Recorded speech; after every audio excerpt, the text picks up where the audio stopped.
We are ready. My closet's open. Uh-oh. Can't have that. I decided to wear my Mickey Mouse hat because of the scan and cut. Yeah, that's good. And my Star Wars shirt. Yeah. Is that Disney? Disney. Oh, Yeah, yeah.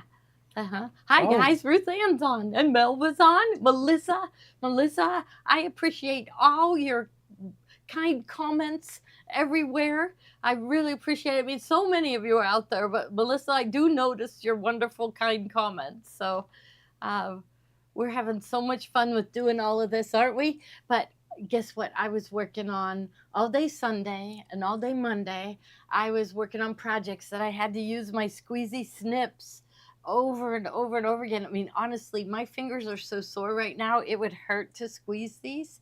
And so Tommy is going to teach me how to use the scan and cut. Yep. Yeah. And it's you're not gonna have arthritis problems anymore. No, I know. You know what? My hands don't hurt unless I've been overusing them. Yeah. And with the squeezy snips, just squeezing, it's like it hurts. Today, after doing it all day Sunday, all day Monday, I can't even pick up a pin easily. So I need a scan and cut, and I need to learn it, right? Oh, yeah. Especially if you're trimming a lot of applique pieces throughout the day. You need a scan and cut. Now, Tommy, should I take notes? Like, would it help me to take Why don't notes? you go back and watch the video? Oh. Right? We're filming. So smart. We're filming. We could watch the video. Yeah, that's right. Why don't you tell them how to register? How to register. Okay, so if you're new here and you're on Facebook, you got to get our app. Our app is free, and every day we teach 1 or 2 classes a day, and they're all free, showing you the latest techniques. I've got all these young people working here that are helping us streamline things and learn new things, so it's absolutely wonderful. But anyhow, if you're on Facebook, go down to the comment bar and type in the word register, then press enter, and a new screen will come up. And I just want you to put in 4 things: first name, last name, email address, and your phone number. That's enough for the system to memorize you. And then advance to the next screen, and you're going to have to set up a username and password. But quickly do that, because you're going to want to come right back here. Yeah, Tommy's the boss now. He is. Well, you know what? I'm thinking that someday I could be an employee. Yeah, I could. Maybe. Yeah. Well, I saw a question by Janet about her Star of Wonder designs, and she hasn't got them yet. So I'll look into that, and there might be a problem with if you ordered the JEF files. Okay, Janet, what language does yours have to be? What language? Yeah, tell us what language.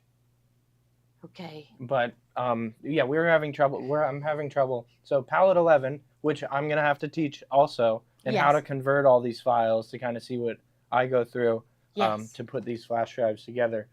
There is a way that makes it super easy that, what is it, Linda and Lisa from We Love to Stitch, they shared a tip with me on how to export the files into different formats very quickly, but the JEF isn't working on Palette 11, so maybe we need to call Baby Lock. Yeah, and find out. Yeah, because if I had to go in, VP3 too. Yeah, so VP3.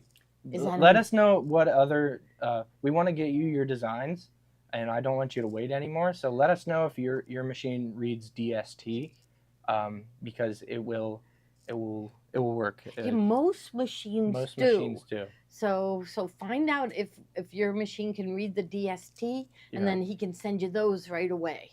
So, yes. All right. Okay. Yeah, Tommy on purpose wore a Star Wars shirt and a Mickey Mouse hat. Yeah, it's brother theme. Where's our Mickey? He's over in the other. Okay. Our Mickey's in the other building. Yeah. But I think, you know what? We go to Disney a lot.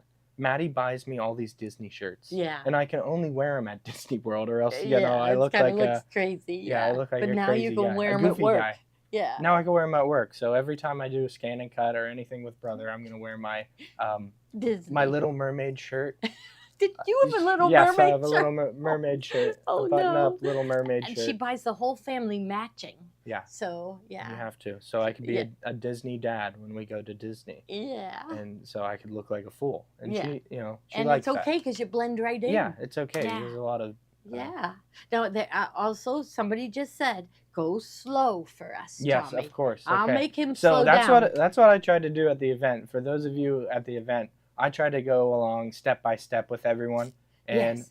I'm gonna try to imagine it like you're sitting right in front of your machine right now, Okay. and we're gonna go through it step by step. If you need me to go back, please comment and say please go back, and I'll just do it really quick. Okay. And I'll go back. And Well, I'll I'll do it be. slower. Yes. Yeah. Yeah. Tax deduction. Your clothes is a tax deduction. Oh wow. Yeah. Yeah. I don't think we can get away with it. No. Yes. Yes. So Yeah. Right. real men wear mermaid shirts. Real men wear. I have Yes. another. I forget. Yeah, Brother's version of PAL 11 is PE 11, but I think it's exactly the same, Yeah. isn't it? Yeah. So today we're going to be showing you the Scan and Cut SDX 325. Now this one, here's the 325. This is not the Disney version. The only thing different with this one and the Disney one is that it does not have the Disney designs.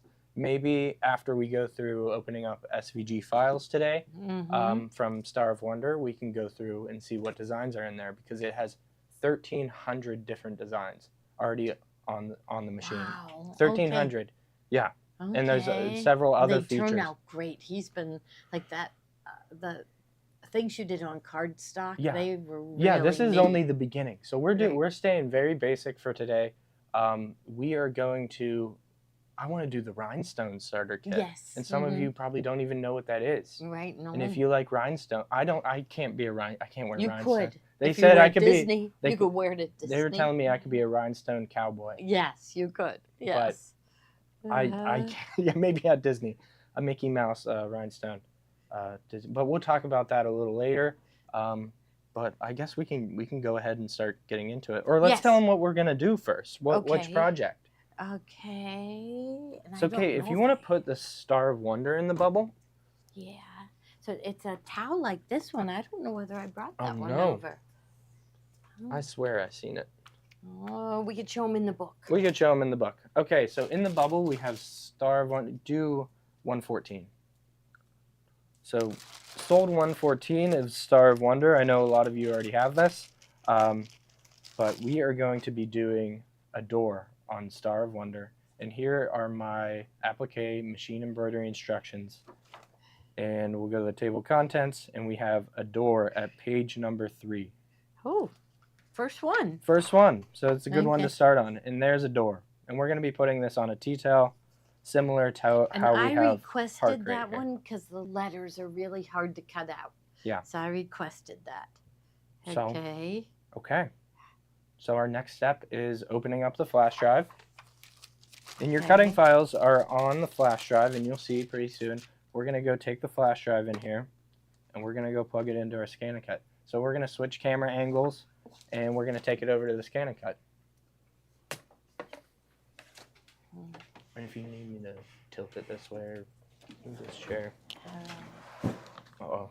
I knocked there. everything over. Oh, wow, that's okay. Okay. So the Scan and Cut has a USB port located on the right side, just like your machines.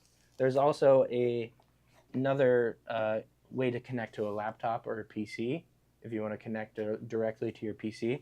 But this top port here is going to read your flash drive. So I'll go ahead and plug it in. No, it's got a printer port. What is that used for? You can connect it directly to your computer. Oh, okay. The Scan and Cut comes with a software, and it's called Canvas Workspace. In Canvas Workspace, you can, it's kind of like how Palette 11 is compared to IQ Designer. It's going to give you a lot of the same features that you can do on here, but more, and get a little more detailed with it. So we're on the main screen here, and I woke up my Scan and Cut, and it will just bring you to this home screen here. Okay. I can see I have pattern, scan, roll feeder, region emboss, and we're gonna go over all of these, not today, but in the future. And there's also, it has Wi-Fi connection. So I can connect this directly to my machine. I could send different shapes over. I could send whatever I'm working on in my design center on a Brother machine, and I can send it over here to my Scan and Cut to cut out. So now, if you're doing what an if applique, they don't have a Brother machine? you would put it on a flash drive, and you'd do a PHX file. You'd go into the B pocket and you'd pull it up in retrieve data. And that's where we're going. So I have my flash drive plugged in. I'm going to click on retrieve data. Okay, let's see if I can turn this off. Maybe this will help. There's a couple different options. There's machine memory. There is the flash drive, which we're going to click. And then there is a laptop for connecting your laptop or your PC. Okay. So I'm going to go ahead and click on the flash drive. Okay. And then I see I have the PES version.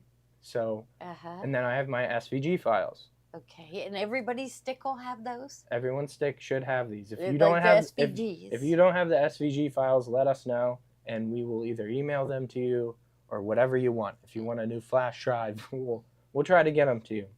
So I'm going to click on SVG files. And what we included on the SVG files for the main size are the cutout files. So you have all the placemat, the Bethlehem placemat, you have the gift box, the different pillows, ornaments, shepherd's quilt, Star of Wonder table runner, and then tea towel is at the bottom here. What you mean by main size is the size that Nancy Halverson the size that matches, yes, so the size that matches Nancy Halverson's book. We can do those. Now, you're not limited to those, and I'm going to show you after we're done bringing up these SVG files. If you wanted to do the smaller sizes, you would just read the embroidery design, and you'd make your own cutting files. And it's very easy and simple to do. And I can take it step by step and show you how that's done. But we're going to go ahead and click on tea towel. Now we have our three options. We're going to do a door. Okay. And here we go. It looks like mine are kind of out of order, but that's okay. I labeled them by step. So step 2 will be my applique piece. Okay. So we'll start with step 2. And then we can go over to our book, and we see that it's the Adore. This or this book? This book over here. So let's set it down. Okay. So on Adore, it says for step 2, we're going to place a piece of holly. Now, we didn't grab holly. Well, this okay. We can this use one's this okay. One. We're going to use this one. But holly is actually this one right here. Yeah, so bring this over here. Yeah. Holly is this one. He grabbed a green. I grabbed a green. Any of these greens that Nancy Halverson has, they can work. So we're going to use this one. Do you remember what this one's called? I get confused from all the Wonderland fabrics. No. It's hard to remember them all. Yeah. It's on the back of your book. It's on the back, yes. Yes. So right here, it's called Twinkle Holly. Yes. Any of them that say holly. That one's holly. Okay. Right. So we're going to use Twinkle Holly today. Okay. Let's go back to the scan and cut screen. So yes, I want to cut this one out. I'm going to go ahead and click OK. No, wait a minute. So it's like a mirror image, or what is it? It's upside down. It's just upside down right now. That's all. Okay. That's all. Okay. And if I wanted to flip it, and if you didn't like how it was flipped, I would click on Edit. So let's go back. After I clicked OK, it's going to bring it to my Canvas workspace. And I'm going to click on Edit. Now it shows me that it's selected. If you don't have it selected, you won't have a red box around it. But I just want to flip this around. So I'll click on Object Edit and then Rotate key in the top right. Okay, so if with you an see arrow. that Rotate key. Okay, because you know what? It might be better if I have the stylus so my fat fingers aren't in the way. Okay. Because I would have thought a different one was Rotate. So this one's Rotate. I would have thought that one was Rotate. Nope, this is an outline distance. Okay, so show them again, Rotate. Rotate is right here, top right. Okay. And then I'm going to rotate it 90 degrees 2 times. And you're going to move your hand. Okay. So I click 90 degrees 2 times. It was upside down and you just right side up. Yeah. Okay. Now we're going to go ahead and click on OK. I'm going to probably ask a lot of dumb questions, but why was it upside down to begin with? Not a clue. I have no clue. Okay. Just happens. It just happens. And you could have cut it out upside down. Okay. So we have a door here. Okay. And we could go ahead and cut this one out, but I have a lot more room on my cutting mat. Mm-hmm. So if I had my 12 by 24 cutting mat ready, we could cut all of these out at once. But I'm just going to stick to doing a few.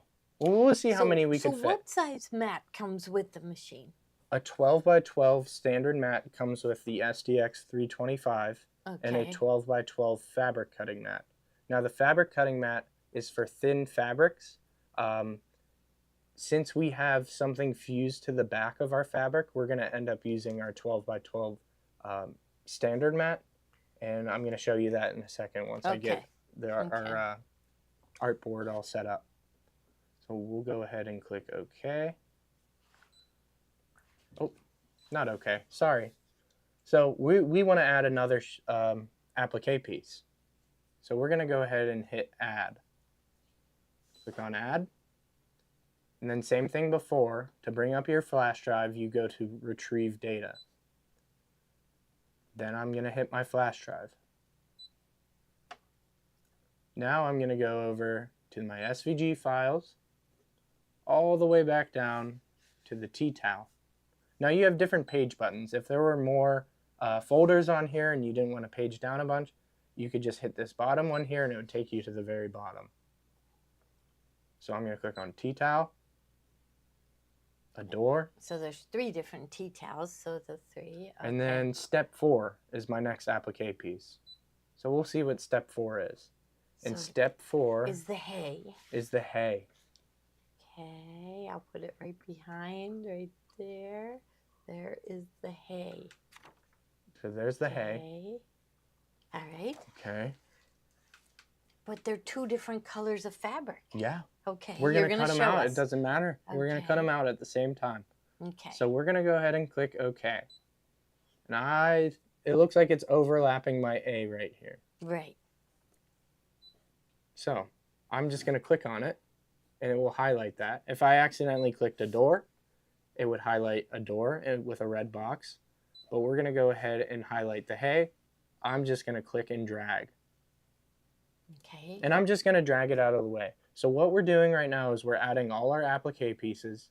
And once we've filled our board, we're going to scan in our mats. So do you want to keep going? You would do all of them? I would do, oh, you know what? I cut out the red. Red. I can find red. Find red. I'll do the other pieces. Okay. So I'm going to do, it looks like I could do that. Steal the red off of I could do baby Jesus's head. And look, I have red over here, Mom. Okay. So you look in this basket. Okay. So I'm going to do the same thing. I'm going to go back through, and can they see? There. So I'm going to click Add. I'm going to do it a little faster this time. Retrieve Data, Flash Drive, SVG files, all the way down to T-towel, and then a door. So the next step would be 6. And what does step 6 say in our book, Mom? Step 6. Well, I don't even need it. It's the head. Place a piece of holly aqua. What? I'm in the wrong one. A door. Place a piece of twinkle cream and tack down. Oh, you have so twinkle cream. that's his... That's the blanket. Yeah, that's his swaddle. So this is Jesus's swaddle. I'll go ahead and click OK. And I'm just going to drag it somewhere over here. Now, I am a little worried about the A and the D kind of interlocking here. Yeah. So I might need to fix that, but I'm going to test it out for you guys. So if you're doing this along with me, I wouldn't go ahead of me. I'd wait and see if this messes up, because I have a way to fix it. And I know there's a second way to fix it, which I'm going to show you guys. So we can add another piece here. I think we could fit maybe baby Jesus' head in there. So I'll go back, same thing. I'm going back into my SVG files. I'll go all the way down to the T-towel. I'll click on a door. And I was on step 6, so the next step would be 8. And that looks like the little tiny, his clothing. Clothing. So. And I have a little piece. I'm going to put some hot fix on it. Now, I am running out of space. Yeah. Like, would it be easier for us to do one step at a time? It might be easier for you to do one step at a time. I think so. Let's start with just one Well, step. I'm going to do 3 at a time. Okay, you do 3. Let's do 3 at a time. Okay. Okay? So But I'm just then- going to delete this. I think I don't have enough space on my artboard. I'm going to delete it. So if you have a design in there you do not want, you're going to want to highlight it by clicking on it. So I don't want this little triangle in there, and that's baby Jesus's clothing. I'm going to click on edit, and then with it still highlighted, we will click on the trash can down here. It will say OK to delete selected data. I'll click OK, and it will erase it. Okay, so everything's looking good so far. I'm just going to click OK, and I'm going to take myself to this screen. Now, I am ready to get my cutting mat all set up. So we're going to come over to the table.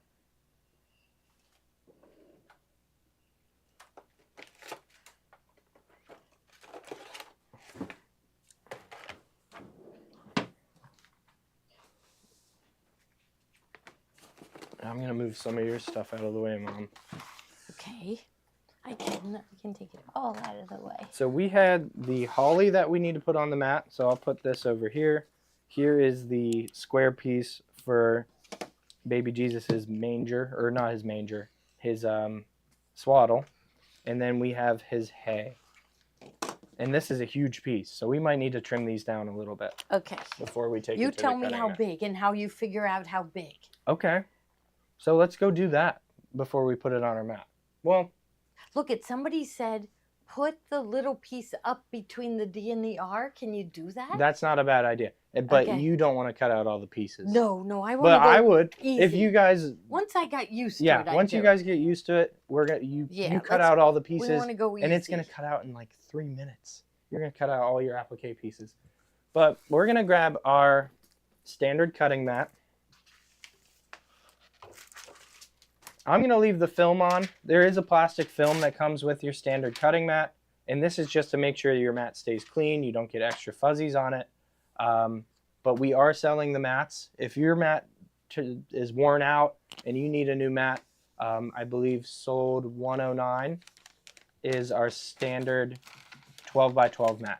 And they're all telling us different ways to clean the mat. So yeah, I've heard of fragrance-free baby wipes, which do work very well. And you just take a fragrance-free baby wipe and wipe it, or just run it under some warm water in your sink. So. And there's a spray everybody's talking about from the dollar store or something. Yeah. And We'll someone told get me to that. there's a stick. It's like a deodorant stick, but we'll get to that, right? Okay. So we want to figure out what our fabric sizes are that we need to trim these down to. I think my holly one's good, but I want to trim these down. I don't need these big giant pieces of fabric to put on my mat. So we'll go back over to the machine.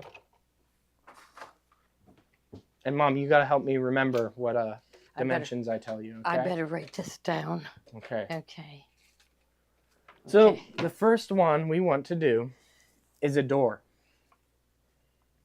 Now a door, I see this giant space in between.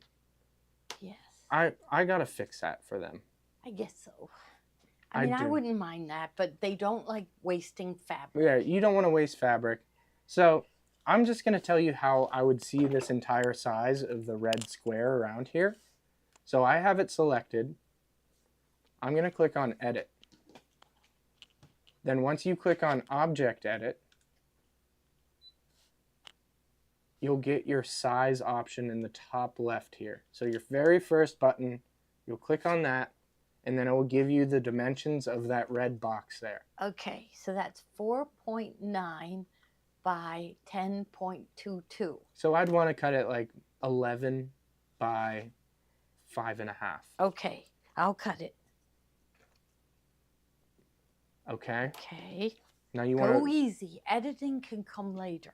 I feel. Okay. I don't know. editing can come later. She's Yeah. right. So let's Yeah. move on to the next one. You want to write this down, Mom, before Okay, you start I cutting? got it. Okay, so that'll be the green. Okay, all right. The next one is going to be the the hay. hay. Okay. And that one you're going to want to cut a little larger. So let's do, Oh, there's the size. there's a size. Okay, so it's 4.57 by 3.38. So you'd go like 5.5? I'd cut it 5.5. Okay. By 4. By 4. Okay. So he's just adding like 1/2 inch. Yeah. I just want a little space there to work with. Okay. Now let's go to his swaddle. Okay. Oh, and that's going to be out of the hay is going to be out of this brown stripe. Yes. Okay. So the hay will be out of the brown stripe, Okay. and the swaddle will be out of twinkle cream. Twinkle cream right there. Twinkle cream. Okay. And twinkle cream, we're going to cut it to 4.5. And we'll go up 1 inch, 3.5. 4.5 by 3.5. Okay. And go we ahead, can cut it out. Let's go cut it out. I did cut these little pieces too. Oh. So I did cut these for the heart. You don't think we're going to get all the way through? I don't know. We might. Never Let's see how this before. Let's see how this goes. If we would have cut out all our pieces, I think we could have sewed it all out today. Okay, so But 5.5 by 11. Right. I clicked OK to get back to this screen. So we're going to come over to the table, and Gloria is cutting. I'll make sure you don't cut our tea towel in half. You know, your dad worked with his mom. You know that? Yeah. So my mother-in-law had an art gallery, and my husband did the picture framing, and he never called her mom. He called her Jerry. So yeah. you call. Well, I call you Gloria because that's what people know. Some people don't know who I am. Yeah. You know, they don't know I'm your son, so I have to call you Gloria. Yes. Because they would think of, oh, I'm talking like if I tell someone about my mom, they're like, who's this guy's mom?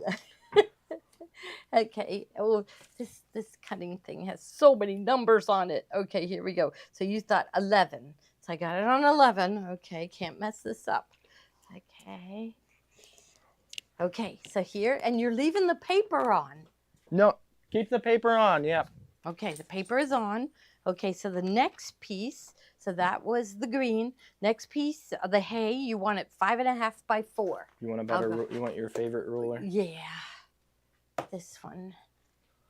And I have to have the gripper on it too. You know, a lot of people at our event had never seen the gripper before, but I can't live without one.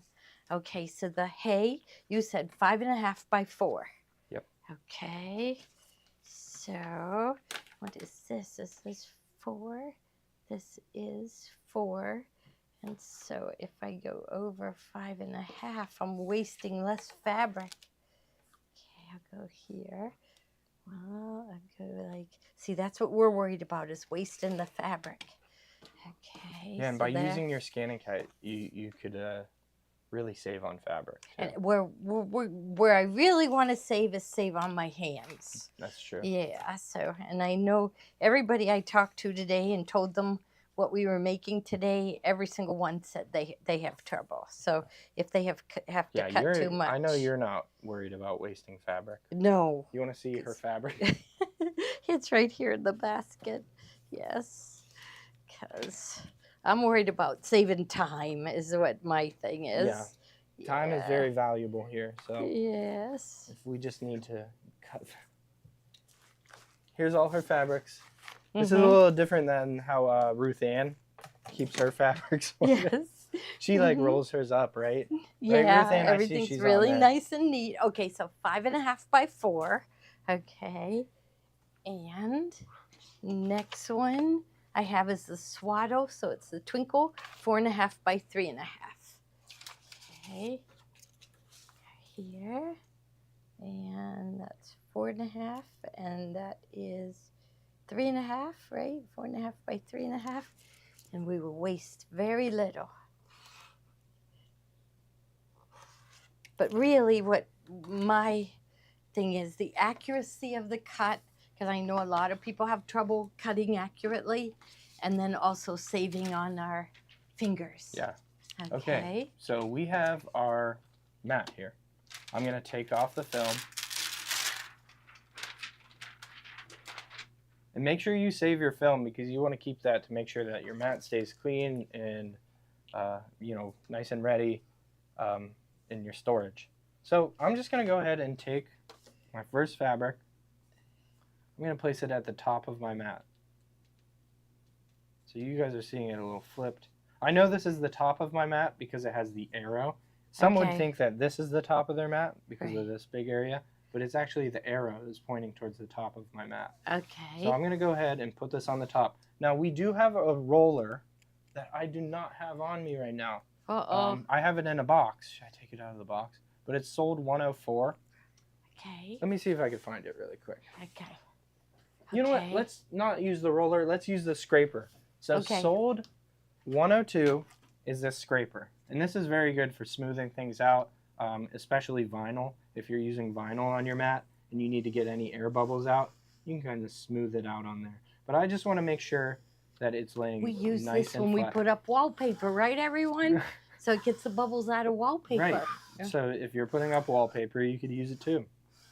Mm-hmm. So I wanted to make sure that I didn't have my fabric extending outside to this black border here. Now it uses this black border to kind of recognize your mat.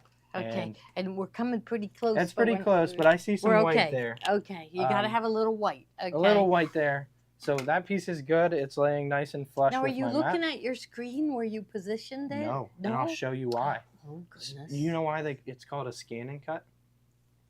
Because it scans and it's going to scan and cut, so it's amazing. So I'm going to put I don't even remember where I had this piece, but I'm just going to put it down, put it away from there.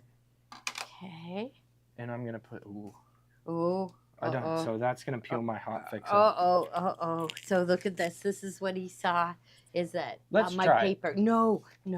I don't want you ruining my scan and cut. Okay. But just lay that over top. Yeah, lay it over top and I'll cut another one. So yeah, you do have to be worried that the hot fix isn't right on your mat, especially if you have a new mat. It's going to peel that. Oh, there it is again. Yeah, it wasn't a very good piece I did there. Oh, wow. Okay, there and there. And that's perfect. And then we'll get the white off of it, right? It doesn't even matter. You don't think it will? No, it won't even matter. Okay. Oh. Now it, yeah. Oh. Oh, God. So we're not worried about wasting. Oh, look at this, Tommy. I'm going to run out right here. Oh, no. We might just have to go with it. We're just like here. This is your last shot. This is my You're last fired. shot. I'm the boss now. Yeah, Tommy's the boss, and I'm going to get fired.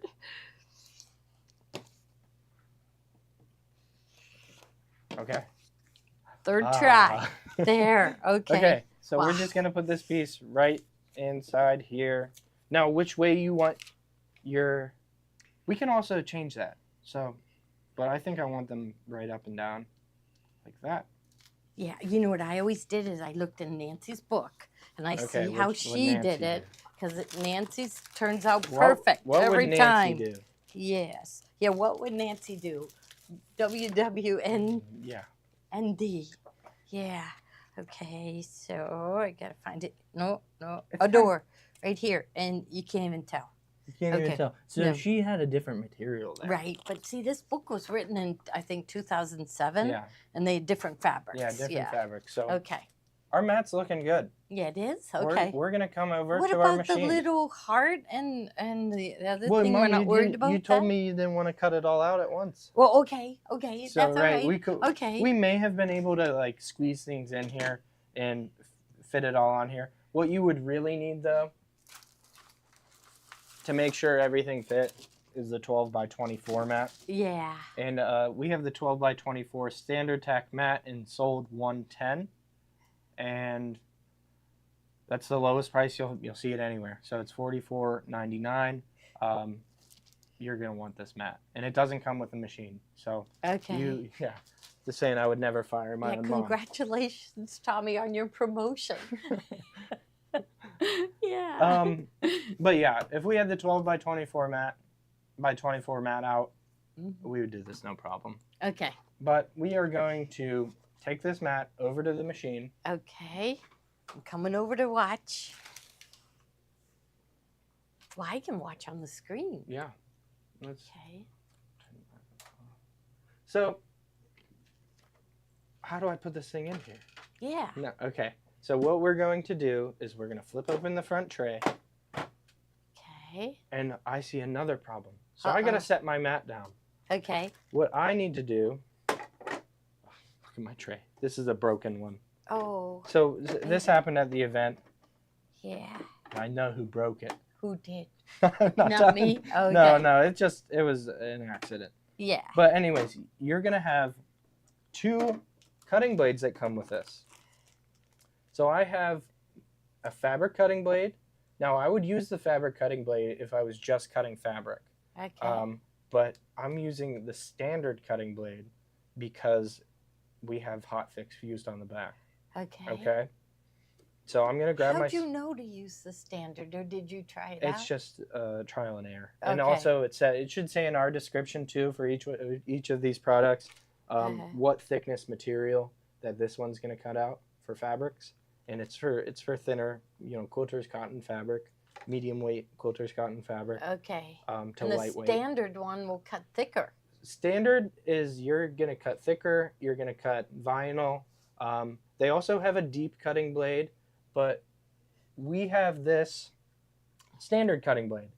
Now the standard cutting blade, you could take it off. You could replace this small blade inside here.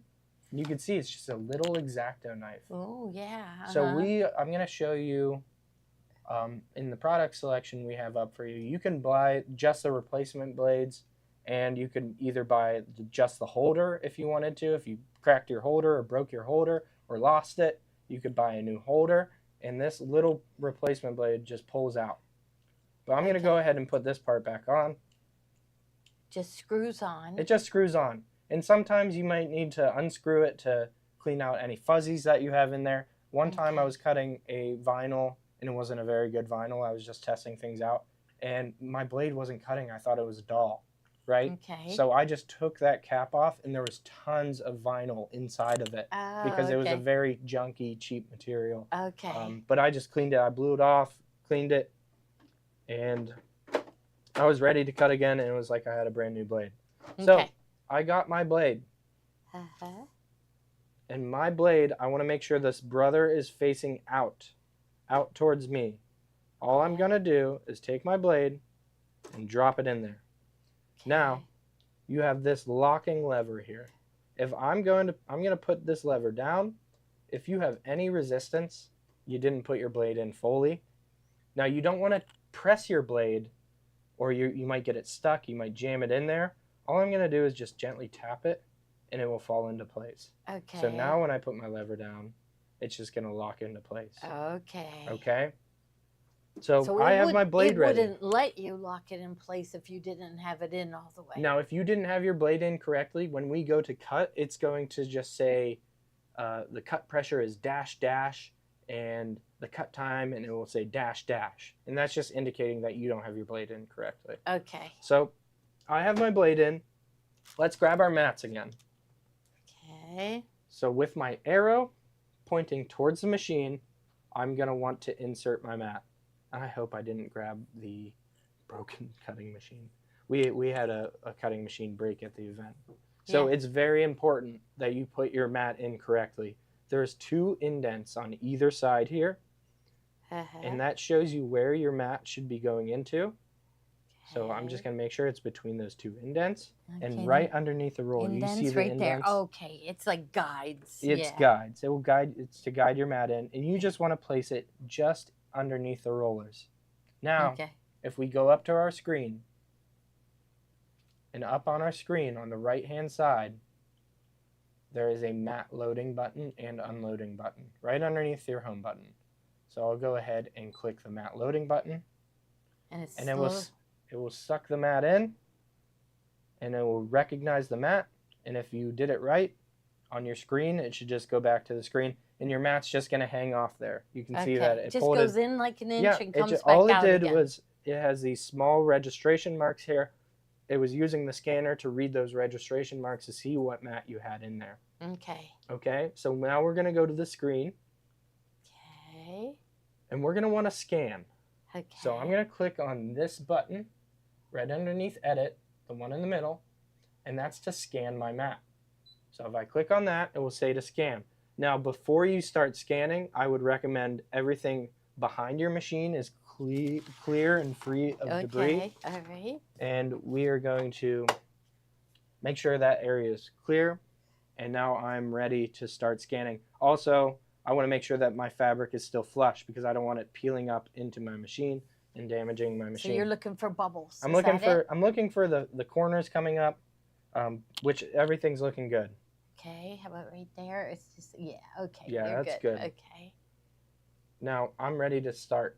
So we'll go back up to the screen and we'll click start.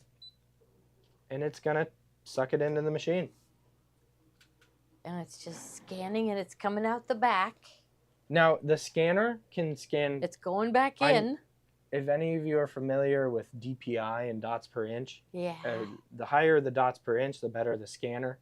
It's 900 DPI when you're scanning in this mode here. So that's very well, and you're going to be able to see on the screen. Okay, now, Now, if you look at the screen, you can barely see where my cutting file is. Right. Right? Yes. What are we going to do? Lighten something? Yeah, we're going to lighten something. Okay. So, let's see if you guys can see it. Can they see it? No. I can see the hay sticking out. Okay, so what we're going to do is we're going to go to this wrench here. This wrench. We're going to click on the wrench, and it's going to tell me at the bottom, it's going to tell me background. And this is telling you the transparency. So this is full color, no transparency. The second one is semi-transparent. And I believe that's the one we're going to want to go with. So we'll click on OK.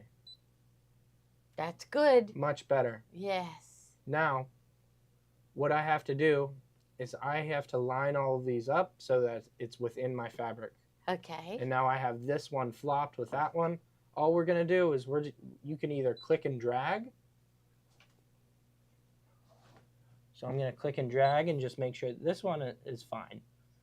I'm pretty confident that that one's going to be okay. Now I need to flip this one with the other one. Oh. Yeah, you see? Yeah. Because I don't want a brown swaddle for Jesus. No, and then I'll put that one there. Now, I just want to show you if you had like a very small material, and now it looks like they can't see on their screen the white fabric. I can kind of see but it. I can see it. What you would do is you would change your transparency back to full color. Okay. And that way you'd be able to see it. To make sure those are okay. But I so can you see touch the wrench. Right, you touch the wrench. Now, if you really want to make sure and you had a very small piece and it was like right up to the edge and you just wanted to double check it, this machine can zoom in up to 400%. So if I click on edit, it's going to bring you up some options here. I see my magnifying tool up here, and I will click on the magnifying tool. So I could see that my door is good. Now, if you wanted to move this, what I would do is I would click on it, and you can use your move keys here. I like the move keys. The move keys are great because it will move it just like a pixel or a point at a time. Yeah. And if I held it down, it'd really move it fast. So now I'm way off. But you could play around with that to kind of get used to it. It's a lot like your embroidery machines where you can use different move keys, your zoom keys. But now I need to page down, and that's what these buttons do here. So I could page down, and I could double check that this is okay. And it's good. And it's great. Okay. I just want to show them what the 400% would look like. So if you really had a small piece that you needed to line up, you could do it on here. And it's going to cut it exact. Now, do you like the twinkles that I got in there? Yeah. I think it looks fine. Yes. Everything looks fine. We're ready to cut. So let's go ahead. But if you wanted to fussy cut. Yeah. Like a bird somewhere or a berry right in the right spot, you could do that. Yes, you could. And we're going to go over doing fussy cuts. Like the one you did at the event, the poinsettia. Yes. What you didn't realize is that if you brought it to your computer, you can really get in there and cut it perfectly. But we won't do that today. Right. But you're capable of doing something like that. So I'm going to click on OK. And we are ready to cut. So I'm just going to click on OK one more time. And it's going to bring me to this screen here. I'm going to click on Please Select. Now it has a few different options. Yes, your cutting machine can draw.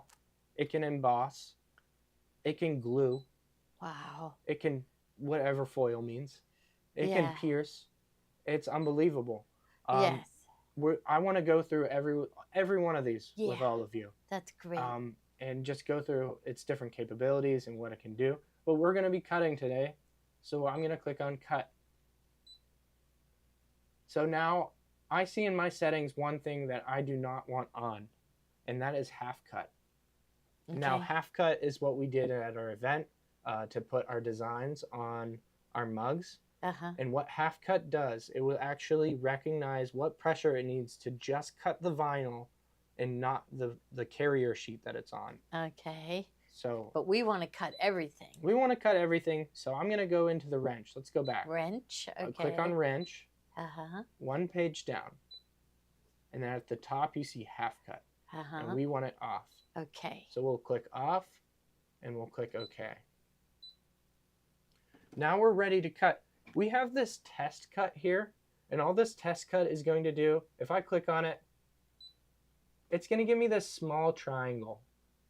And that small triangle, I can place it over my material just to make sure that it's going to cut all the way through. Okay. And, you know, it has the right amount of pressure. So if you were playing with the different pressure settings and the speed settings, you could go ahead and do a test cut to make sure that it's going to work. And you could do a different shape too if you wanted to.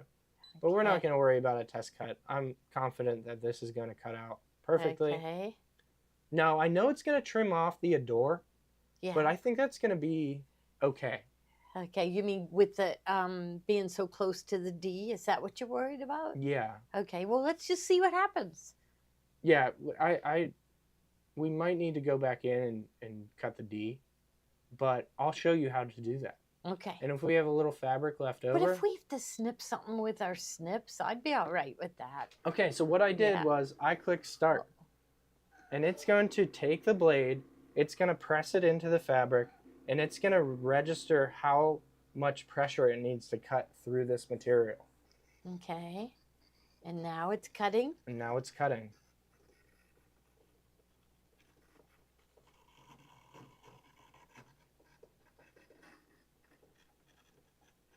And sometimes if it's a thicker material, it'll actually do it 2 times around. And it will register that. It will cut a layer at a time.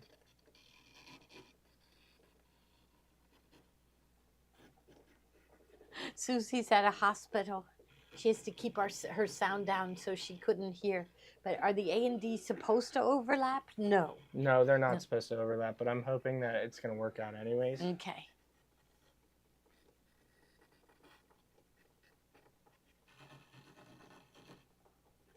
Because I think what happened, we didn't have to change the size of these. I changed them for you. Uh-huh. And because I increased the size, and that made them overlap a little bit when I increased the size. But they'll cut them out separate. There'll be a cut there. So we'll see in a minute. And then somebody said they thought it was complicated. That's why I'm thinking when I start with this, I think I'd just do one at a time, one color at a time. Yeah. Yeah, Carolyn, Baby Lock had the silhouette cutter, but we just couldn't get the hang of it. And the silhouette does not scan. Oh, it doesn't scan. No, okay. It doesn't scan. Yeah, we couldn't get it to do what we wanted to, and that's what the Baby Lock had. But you don't have to worry. It doesn't matter what brand machine you own. We have lots of people that own all different brands, and they have the Brother Scan and Cut. It works with every brand machine. It's just if you have a Brother, you can send it over Wi-Fi. But if you don't have a Brother with Wi-Fi, then you just put it on a stick.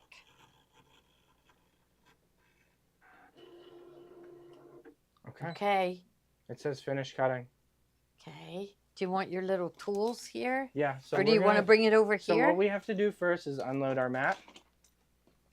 So over on the button that we pressed before, we're going to press it again, and it's going to say unload. Okay. Unloaded my mat. I'm going to take it to the table. And here. And I'm going to take my spatula tool. And now your machine does come with a spatula. Mm-hmm. And it's a small little white spatula. It's not that great. So they do sell a separate spatula tool.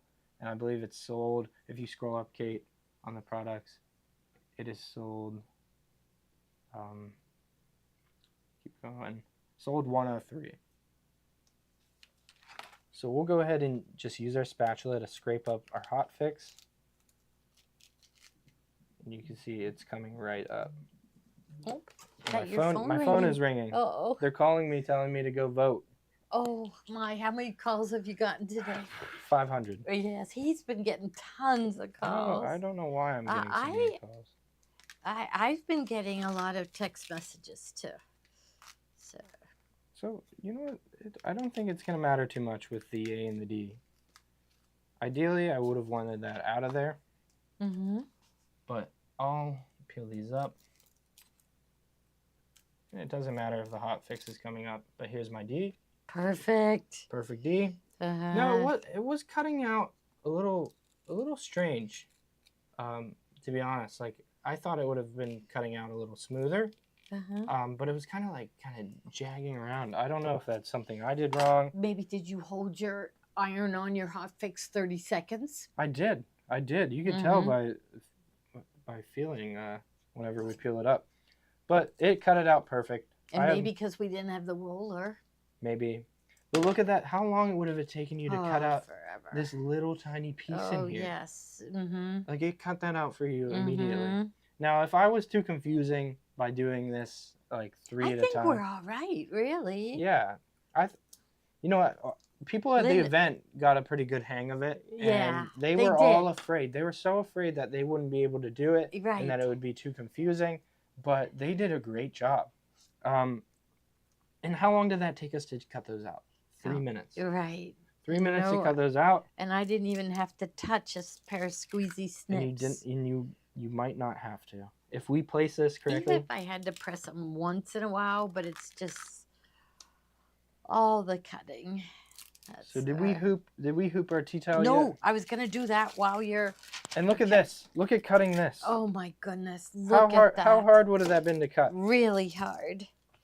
So I'm going to put that here. And then... So we got our first 3 applique pieces done and out of the way.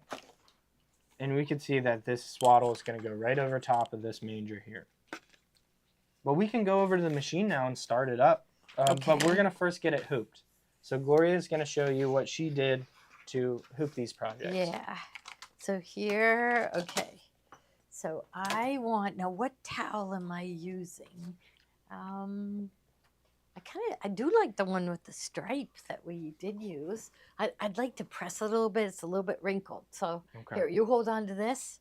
Okay. And my iron, my new iron, I turned it on and it's still on. So this one has something on it. Well, that one has something on it. I mean, that's a great embellishment for... What did I do with the rest of the towels? Well, I have a cream colored towel. You could use your 2-point alignment to line up right above that. Yeah. That line there. Okay. And, okay, so I have stabilizer. Now, what did I do with my stabilizer? Right here. Okay. So I have my roll of medium weight tearaway. This is 20-inch by 25 yard. And it's great. It's the perfect weight. Okay, so yeah, I think I already cut a piece, but look what's going on. Look at what a hard time I'm going to have. It's all curly. So I would, I already cut this one, so I am going to use it. But this is when I'd want to use the jumbo cuts, a medium weight tearaway, because it's just so much easier. So what we usually do is take our tearaway. So wait a minute. Medium weight tearaway. I don't think so. You might have to click refresh if Steve didn't add this. So I'm going to have that one Steve, under. I don't think we added this yet. Okay. But I'll add it to the show. Okay, and here is my towel. Now we have an 8x12, Tommy. And so it's not going to hold the sides. 1/18, it's not going to hold the sides. But that's okay. Let's baste it. Just baste it down. Can you baste it? Yeah, we could. But I could put it in the hoop and we could still baste it if we want. A 10x10 hoop would have worked better. Should we switch to the 10x10? Should we just, we have the 10x10? Yeah. Let's do the 10x10. Okay. It was the last one I put in. There it is. Okay. There's 2 of them. Yeah, so we were going to use an 8x12 because that would have given us room to move it right to left. Yeah. So That's okay. Now you have to kind of be accurate when you're hooping it.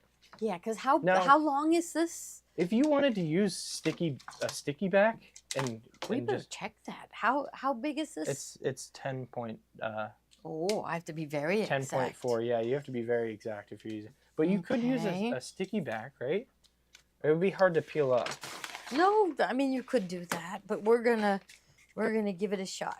Okay, so now if I laid it down and I basted it in, that would be the easiest. So let's do it that way. Okay, so I'm just gonna hoop my stabilizer. And I make sure that lever is open. What you taught me is that there's more than one way to bake a cake here. Yes, when it comes there's all different ways, right? Just like an IQ designer, there's all kinds of ways to design designs. Oh, this keeps shutting. You want me to press it down? Yep, go ahead and I'll push the lever. Okay, there we go. Okay, now, so decide where we want it. And I like it on the lower part of the towel. So what's nice about a towel, they're folded right in half so we can see that. And I think I'd like it down here because often people put the towels out and then they fold them a second time. But I think I'm going to stay with the lower part of the towel. Okay, and so I'm just going to fold it. And then we're going to take it over to the machine. Yeah. Okay. Let me tell them something really quick. Okay. After every time you cut, Kate, zoom in here. These fuzzies are impossible to get up. Yeah. You have to clean your mat every single time. And how do you clean it? This is going to get... Oh, with the baby wipes. Baby wipes, or warm water. But if you go a long time without cleaning it, there's going to be no return. And you'll just have to buy a new mat. Now, the standard tack mats aren't as expensive as the fabric cutting mats. But it looks like you've used that mat a lot. We use this at the event. Someone from the event used this machine. And okay, all right. So here, I'll get my. All right, and I'm gonna take it to the machine, and you're gonna bring me the flash drive, right? Yep. I have beige thread in, so I won't be able to really see that on the beige. I think I'll choose a different color. I'm going to slide my hoop in. And do we have enough bobbin thread? We have hardly any bobbin thread. You want to show them how to bring up the design? I already have it pulled up for you. Well, I think we're all right. I think they know how to do that, right? Or maybe let's do it. Let's do it, just in case your flash drive is different than what they're used to. So here, slide it in, flip it down. So I am on the Solaris Vision, and Steve sold all of our Solaris Visions that we have. And so Tommy and I had to bring in our one from home. So we don't have a machine at home anymore. So if you're just putting your flash drive in, so are we okay where I am? Okay, good. Okay, so I'm at home. I'm going to go to Embroidery. I'm going to select the pocket. And I'm looking, I have it in the upper slot. So I'm going to select it. And then I go to PES. And then I'm going to look for a door. So, or tea towels. Tea towels. And the 3 tea towels will be in there. And there is a door. Okay. And all the different sizes. So you even have it bigger, Tommy. So you could do this in a 13.76. But the one that you selected to cut was a 10 5/8. Look at the one at the bottom. Oh my goodness, that one. What machine are you going to use for that? So that'll be on the Avenir or the Radiance. You'll be able to do this 18 by 9 and 3/8. So, okay, so he's got lots of different sizes. Okay, but the one that you cut out for was the 10 5/8. Nope. No? So whatever is Nancy Halverson's true to size, I put a money symbol. A money symbol. So that's the one. And so on page 1 of the booklet, I'm dropping things. On the first page, it says that in the overview. Okay. It's marked with a $sign. Okay. Now, can I rotate this? Yes. So I'd like to rotate it. So set. Okay, the first thing I'm going to do is rotate it, and so it's, right side up. So I'll rotate it 90 degrees, and there I'm good. Okay, then okay. All right, and then I go to embroidery. So embroidery, and let's see, maybe a color like this one. It'd be good. You know what? It's I have a cream colored towel and we have cream colored thread in, but you know, if I had the one with the stripe, I brought over one with a stripe. We could use the projector to place it. So I'll still use the projector. So, do we give them in the thread set a pink to use? Yes. Would you use? Okay. Pink would be good. That's always good. Yeah. So I don't think I have a pink over here. So here we're gonna take the thread out, and I'll rethread. Okay. There we go. I can't wait to see how this works. So if I had a small iron, I could iron right here. People hate to see me do that because they're worried about me melting my machine. Well, but I do it all the time anyhow. I would take your wool mat and just slide it under. Slide it under, but that'd be really thick. Then we need to find a thinner mat. A thin mat, which people make them. Okay, so here it's at the center, but I'm really not sure where it's going to end up. So I'm going to turn on the projector. Okay, and you know how we can see the projector better if we turn off the lights. So there it is, but it's kind of hard to see. And if I go up to settings and I go to, I think it's page 4. So page 4 of 12, the light is at 5. And if I turn off the light, okay. And okay, now we got to give it a second because it's going to turn the projector back on. Please wait a while. Now I can see it really good. I almost wish it had like I can see the center there, but. Man, I wish you had a bigger projector. I wish I did too. Well, we will soon. Yes. So I think I'd like to see the bottom of the hay because then I know where the bottom of the design is going to be. And I want to make sure that my tab for hanging it is at the top. And I'll just slide it into place. And I'm just going to kind of eye judge it. So, you know, I can see that my towel is crooked here. It's thinner here than it is here. I'm just going to straighten that up. I have my crease at the center. And where's the center? It's this little mark on the hoop. And I'm looking at it. I'm liking it. I think I'd like it a little bit lower. So maybe here. I think I like that. Okay, I'm going to smooth it. Oh, I've got a big wrinkle back here because I want to baste this in. Okay, so I'm basting it in. So I'm going to say okay for the positioning. I'm worried it's going to move. It moved, but not too much. Sometimes it moves and my fabric moves. Okay, and then I am going to go to layout and basting in, which is the button with the flower, and it's got like a basting stitch around the flower. So it formed that, and then I'm going to press layout again, and I am going to, so the first thing it's going to sew is the basting, but I like with the basting, I like to pull up my bobbin thread.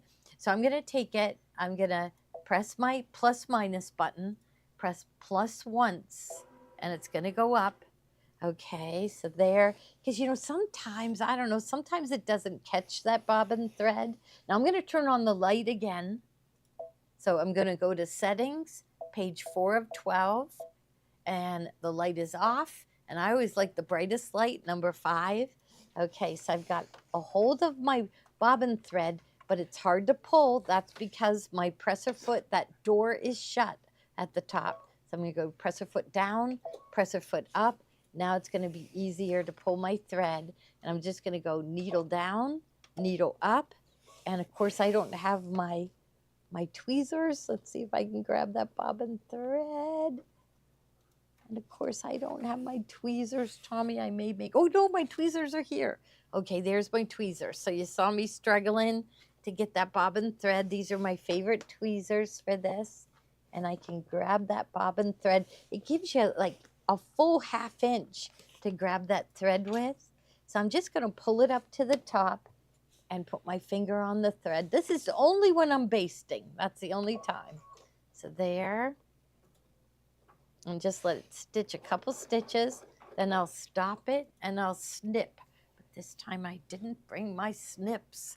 Let's see. Here. So I got snips. you got snips? Okay, because I don't want to get those threads caught. Because I've had them get caught and actually pull the fabric right out of the hoop. There. Okay, so now it's going to baste it in. So I'm kind of looking down here. It looks nice and straight. Janet, I didn't see your comment, but I'll have to go back and look through the comments to find it. Unless you want to comment it twice. Now it puts the basting stitch in really, really loose so that it's really easy to pull out later. So there's nothing wrong. It's supposed to be that loose. So there we go. Okay, now I got to see where my screen is now. Okay, so Tommy, do you think I'm safe basting in with this light brown? Okay, so it's going to do the letters and it's going to get covered with green, so we're okay. Okay, this is going to be the defining moment, is these letters. So after this placement stitch, we should just place it and then fuse it, right? So I think take it out of the machine, take it over to the iron, and fuse it. Now, we told Tommy to make the satin stitch wide so that if we, when we were cutting, a lot of our customers aren't good at cutting, so they cut it too jagged or they leave too much fabric, and with the satin stitch wide, it covers all of that up. So with the wide satin stitch, I like the look of it, but with the wide satin stitch, if you place that letter just a little bit off, you're going to be fine because it's going to get covered with the wide satin stitch. So if you ever wondered why are they doing it so wide, it's just we've witnessed people doing their satin stitch or doing the cutting crooked, jagged edge or whatever, and we just said that wide satin stitch will cover everything. That's what we want. Janet, I saw your comment. I'll definitely tell the shippers to go ahead and send that DST, and I'll look at doing the HUS format. HUS is a real old format, and it only has 24 colors. So if you send something to it that has more than 24 colors, I think it has a hard time. HUS was Vikings. It's VP3 is their newest. You know what? Palette was telling me whenever I was trying to format it to the other designs that their hoop size wasn't big enough. Right. So back when... No, not... This is for VP3, so it must be an error in Palette 11. Okay. So I don't know if they're aware of it or not. I'm sure they are. Yeah, I bet you could call Mike Johns and ask him. But they'll probably just tell me it's my fault. It might be something I'm doing. Well, and he would tell you. Yeah. When we were setting up the applauds, Joni spoke directly with Chris Tryon, who was very involved with the creation of the machine. And so we were very impressed that Chris called us and helped Joni through a problem she was having, and everything she told us to do worked. And that's what we love about Baby Lock, is we have people that call for answers. Okay, so there we go. Okay, so we're going to take this out and take it up to the table, and I'll get a wool mat under it, and we're going to iron our pieces. Oh my goodness. Okay, all right, this is very, very exciting. Now, Tommy, what I'm worried about is having the right color thread, so we may have to open up one of your spools. Okay. Okay, all right, and I have the wool mat. I have another one over here, so I'll go get that one. Do you just want me to move the samples? No. Well, no, you could show them. Yeah, because I don't want to forget. Okay, now what do we do with the letters? Oh, there they are right there. Okay, all right. I'm nervous. Okay, me too. Okay, I'm nervous. We're nervous. Okay, so came off real easy. I fused it pretty okay. It still looks cloudy, so I probably could have pressed it better. But we're going to press it again anyways. Yeah. So I'm nervous. No, it looks like it's going to fit perfect. Yeah. No, it looks too big. It does? Yeah. Why too big? Well, we'll know in a minute. We'll know in a minute. Did you... We might have to trim a little, but that's okay, But right? will we straight stitch it down again? We're gonna straight, yeah. Okay, so we'll put the... Okay, we will... Okay, go here and iron that one. And let's So what I did, I increased the size of these cutting files. I might need to do a remediation to them. Okay, well, we'll know now. So we're all learning. We're learning about cutting. I thought if I increased it by... Should we try the A and just see what you think? Well, I mean, we could still trim it, you know? Yeah. We could still trim it. Well, but we fused it. But you can still get your... Oh, yeah. Yeah, so should we sew the A? We'll try the A. We'll try the A. Okay. Test. Okay. Because testing. Okay. We did this with the other one, and we didn't have a problem with a lot of the other ones. So. Okay. So you increased the cutting file. Why did you do that? Just to kind of increase the margin of error, so you didn't have to. If I kept it at true to size, then your stitch wouldn't catch on the fabric. Oh, you know, it would go right on the outside. Okay. So I increased it by 2 millimeters. Okay, that's not very much. That's not very much. Okay, so we are gonna go. So there I am. Oh, that was the placement. So now it's the tack down. So you just have to pause it as soon as it trims. Should I do it in green? Because I'm in brown. Do it in brown. Brown, so they can see. It's gonna cover it anyways. Okay. We'll know in a minute. Okay. And a lot of times you think it's not gonna cover it, and it covers it. That doesn't look like it's gonna cover. Well, we'll wait and see. See, I could have been a little higher if I went a little higher. So it looks like there's some areas that, it looks like I was too high whenever I placed it. Well, should we sew it? We could just sew the A, right? I think we'll be able to trim it up. Okay, so it's going over it twice. As soon as we see it stop. But see, we don't want to trim. So as soon as it stops, let's take a look at it. Well, we don't want to rip stitches out either. At that point, it's easier to just trim it. Okay, so I stopped it. Well, but that's the whole point of the cutting machine, is not having to trim, right? So, but would you be able to revise this and email the SVGs to people? Well, I think just if I was more careful, I made it too big, I think. Yeah. You were being too careful. I was being too careful. Yeah. So let's But I could show them also if they were to, you know, if they didn't want to wait for me to do send it to them, I want to show them how they can fix this themselves. Okay. And which I didn't sew the inner part of the A, so let me sew that, and then you show them how to fix it themselves. Yeah. Okay. But I think, oops.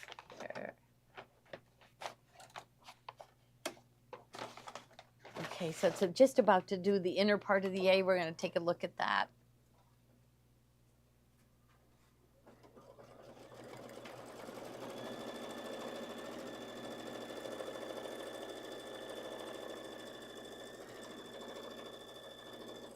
And then we'll stop and bring it up to the table so you can show them how to fix it.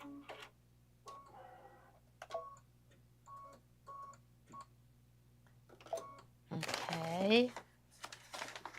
So here, and I bet people are giving us tips right on there. So we'll bring it up to the table, Tommy? Is that what you want to do? Yeah, okay. So just to answer that question again, I had to increase the size. You have to increase the size.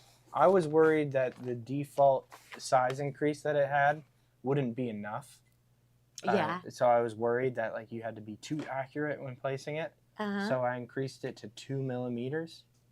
And you can see down here, if you zoom in, Kate. Try to zoom in on that A. You could see that whenever I was placing it, I just placed it too high.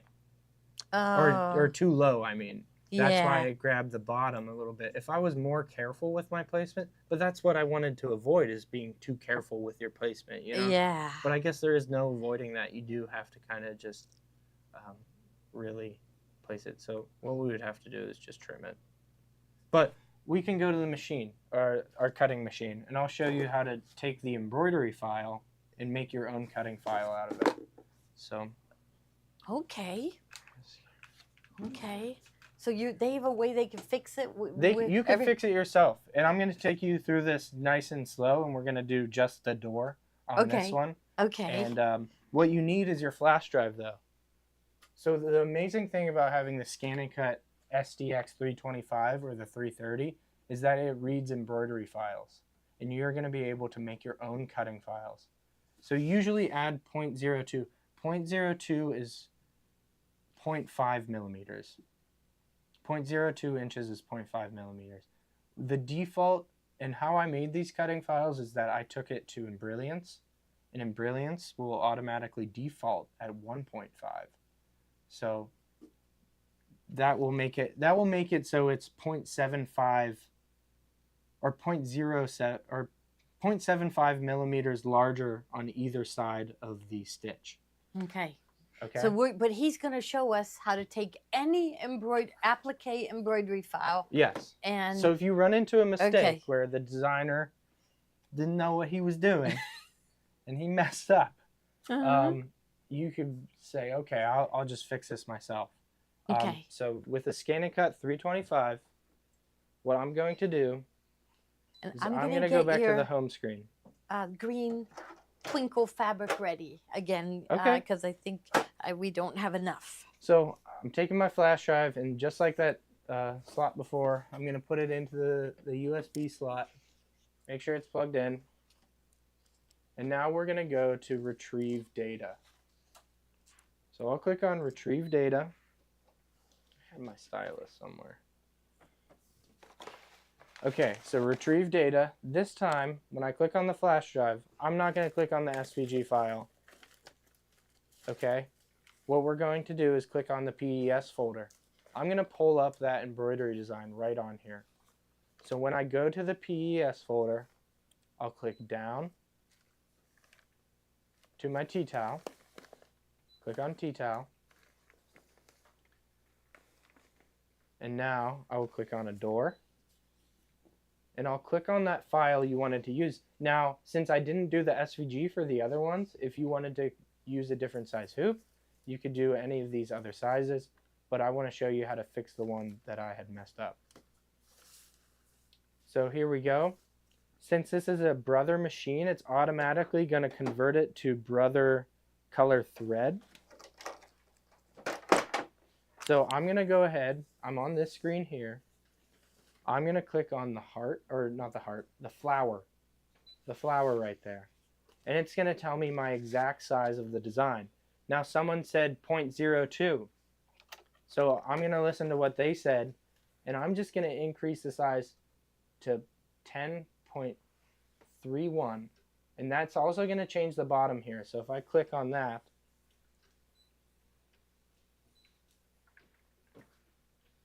now it only changed the bottom once, the 0.01. Should I make it 0.03 to be just safe? Okay, I'm going to do that. There's not much difference between 0.01 and 0.03. So I'm increasing the size. Someone asked. If it's not right, we'll know it. We'll cut another one. Okay, we're gonna cut another one. Okay, so I changed the size. I increased it a little bit. I'm going to click on OK. Now you have 3 options here. You're going to want to click on the third option, and it kind of looks like a zigzag stitch up in the top gray bar there. It has a zigzag stitch. So right now I have that highlighted. I'm going to click on OK. Now on this screen, you want to make sure that the group button is ungrouped. Okay? So I'm going to click on that once. I'm going to ungroup all the stitches in here so I can separate them. Then I'm going to click on Set. Now you can see that I have all the stitching files here. All the stitches, even the satin stitches it will read. It will make cutting files for those satin stitches. But I don't want the satin stitches. I want to get rid of those. So like I showed you before, in order to delete something, you have to have it selected with that red box. Once you have it selected with the red box, you'll click on Edit. You'll click on Delete. And then say OK. Same thing. I just want to drag it over here, make sure I'm deleting the right thing. Trash can. OK. Same thing with these. Click OK. All I want to get are those a door. So I can really click through here. Now, if I wanted to select multiple, I could do that. Just drag them over here. Drag them over. You think we should cut out the whole Adore? Or just? Yeah. Okay. We'll cut out all of the Adore. And now you won't need as big as a piece because we're going to... You're going to have to talk a little while because I got to hold this on. So I have a lot of things to delete. So it goes into the whole entire design. It breaks everything apart. I'm sorry about my finger. I don't know where I put my stylus. You can kind of use the end of that. We lose things here. We do. We lose things. So I could also take this tool, and I could delete these things all at once, just to speed up the process. So you are able to select multiple things at once. And I did that by clicking on these 3 boxes. So if I click on those 3 boxes, I could either click that box drag tool and it will delete everything that's inside the box I create, or I can select everything and unselect. So they're asking, do they need to change all the SVGs? So he's teaching you how to take the embroidery design and turn it into SVG cutting files, right? So he's not working with the SVG. So there's my Adore that I want. Okay, I want to delete the other stuff. So I clicked on those 3 red boxes. I'm going to click on this drag tool, and I'm just going to highlight the stuff I don't want. And I'm going to click on OK whenever I have it selected. You can see all the stuff I don't want is right in this box that I created. I'll click on OK. I'll do it again. Do it one more time. Make sure all that stuff is in there I don't want. And I can delete these all at once just to speed up the process. And here I have this. And it looks like since it's stitched out all at once, it's going to group these together no matter what. So I'm going to rotate again. Rotate key and click on OK. So you do have to cut a larger piece. Larger than I had before? No, just same size. Same size, okay. Same size. So there's my cutting file. We should be ready to go as soon as it's done cutting. We'll put it on our mat. We'll scan our mat in, and we can go ahead and cut. So I'll click on OK to get back to this screen. Okay. There, and we thought about by 11. And I'm glad we did this today to kind of, now I need to make remediations. Now I'm going to slide this in because I just want to make sure that I have the hot fix melted into the fibers, because if you hold it long enough, I've already ironed it 2 times and this is my 3rd time, just holding it down like 5 or 6 seconds at a time. And then I know for sure that the hot fix has melted into the fibers and it won't fray. You could cut 2 smaller fabric sizes instead of cutting that big piece. But yeah, and go back to the screen, Kate. So each one of these little grid boxes, that's 1 inch. So I could go ahead and just count how many boxes.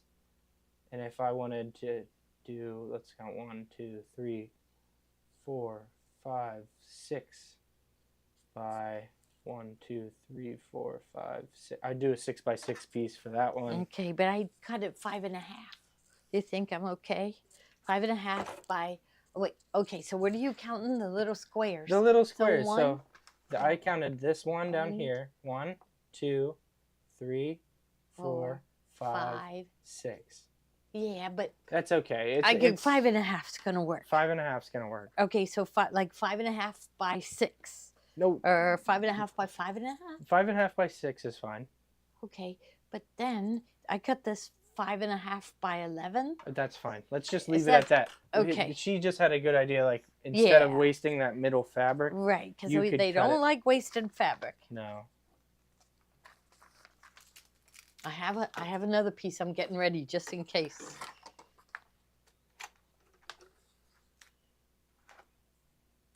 You sure you cut this at 11? Hmm?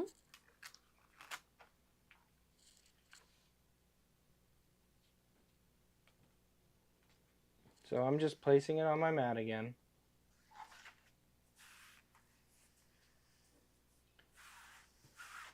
Someone asked if you were on the same machine, and yes, he's on the same scan and cut that he started with. So that first one, the sold 100, is the scan and cut SCX 325.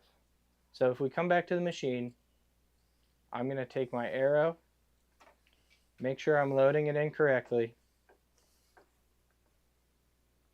I'm going to come up to my mat loading button and click it once. Now, do we have to worry about that my fabric's warm? And maybe. Well, we'll see. We'll see. Okay. That's why we do these things. They like to see us struggle. Yes.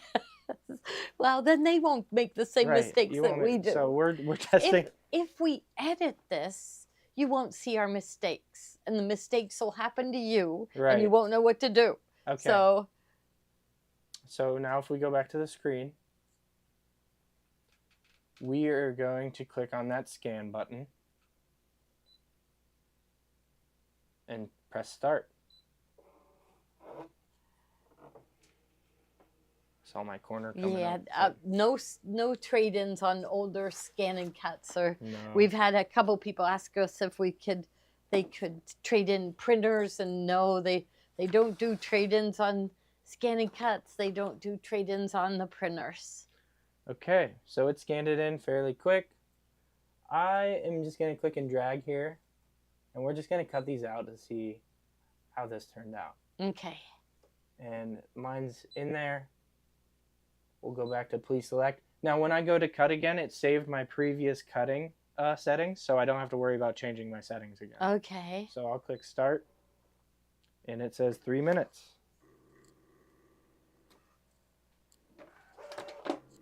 It doesn't even take 3 minutes. Maybe. Does it? Maybe I think it rounds up. If it's over 2, it will say 3. 3. There it is. See, it's being much smoother than it was with my SVG. Oh, so, really? Yeah, much smoother. Before it was kind of shaking, Uh-huh. and you could see it kind of frayed the edges. We're not going to see any frayed edges on here. Huh. So I gotta, maybe that's in brilliant. Like I don't know what. Yeah. I don't know why it did that. So I'll have to take that back to the drawing board. Look what I found. Your stylus. My stylus. Okay. Oh, there, it's got a little tray at the top for you to keep your stuff.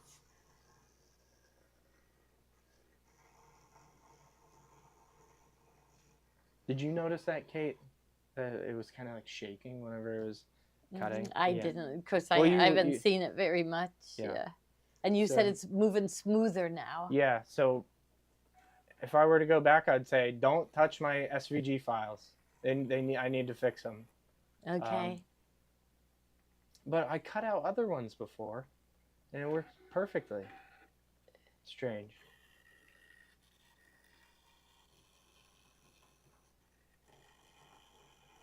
It is taking 3 minutes. It is, yeah. Yeah. Does it tell you where it's cutting or anything on the screen? No, nothing. Okay. This is amazing. We don't want to snip, so we gotta... No, we don't want to snip. My hands are worn out. Yes. The more mistakes, the better, Carol says. As Susan says, I'm happy to watch your trial and error. It just means you're doing it and I don't have to. Yeah. Well, you know what? People said that in the very beginning, because we would show our mistakes. They said it's real. You know, it's not edited. It's real. Okay. And they like that. It says done. Done. Now it's telling me to select next part. I think that just means that it wants to go back into the embroidery. If you wanted to cut a different file out, okay, we'll just click done. I'll go back to the home screen. I'm going to click on this mat unloading button, okay, and then it will spit it out. Okay. All right. Now And we take it here. okay. I'll have mine here. And since I already was cutting on it, it's going to peel up very easy. Okay. It's amazing how it cuts that out Mm-hmm. so accurately. And then we'll go back to the sewing machine. We'll first fuse the D and see. You look at it and see what you think. Okay. Can we compare that D with this D? Yeah, let's do that. Let's compare our D's. So look at the size difference. Oh, I made wow. mine way too big. Oh my. Okay, here. Let's lay this down, and then you. And now I'm hoping that this isn't too small. But let's lay this down. Let's see. What do you think? Is it gonna be too small, too big? I don't know. It looks small. I feel like you should do that again We'll on another do, piece. We'll do it like again. on the hay. Yeah. Yeah. Just show them your steps that you Yes. took again. Okay.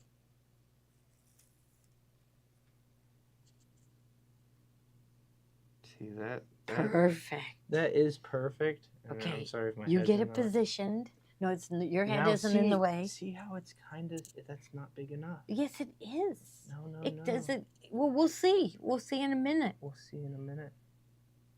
Oh, because it's going to stitch right on the It's edge. going to stitch too far on the edge. So I would have done I think 0.06.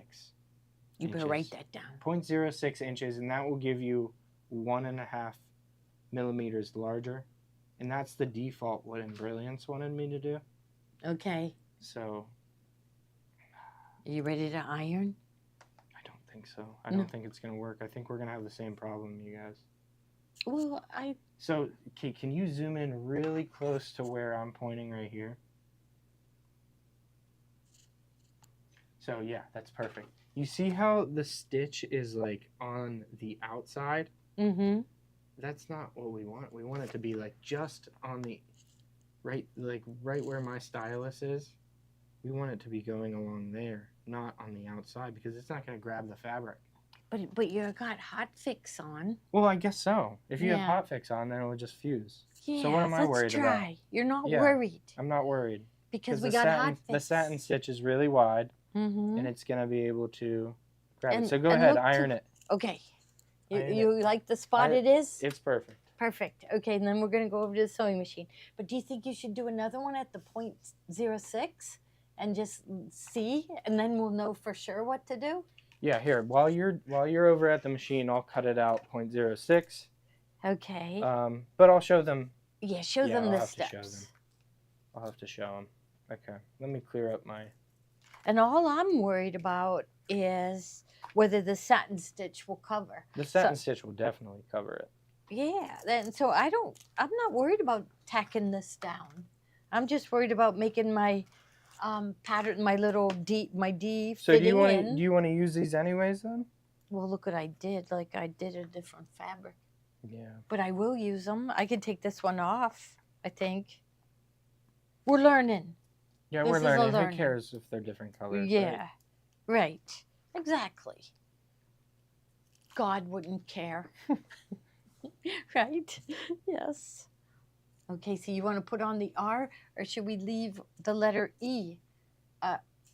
Like I thought I should just do the D, because you're going to try out 0.06, maybe Okay. on the R and Sure. the E. Sure. Okay, so I'm going to go over And I'll cut the add to the fabrics out. machine. So and I am going to, Tommy, I have to open your thread. Your pretty thread. Oh, wait, here's a 051. Let's see this. I think that one's going to work. 4x4. Yeah. So I'm going to take this over and advance to the satin stitch on the D Okay. and see how it turns Yes. out. Okay, we're learning. Okay. We're learning. Cut on paper to test. Yeah. Yeah. Good tips. That's Radine Yes. said that. All right. good tip. Yeah, don't Cut on- really have to tack it down. Cut on we paper don't. to test. I guess so, but we'll know. Like, won't it be if 0.06 works? We know that works for everything. Yeah. And if But you're cutting on paper, you want to use the And low tack. what one did you use for this one? 0.02. 0.02, because if the satin stitch covers it, there's no need to Yeah. tack it down. Yeah. We don't need to do Now, that step. if I didn't have hot fix, then I would need to increase the size. Yeah, if you were, yeah, but everyone has to order hot fix right now. Oh gosh, we gotta put it on the Yeah, product that's selection. Featherweight Hot Fix. The roll of that in the 12-inch. So. Okay. So I am going to thread it with the green. I'm going to advance the design to the letter D, and we're going to see what we think. But I think it's going to be perfect.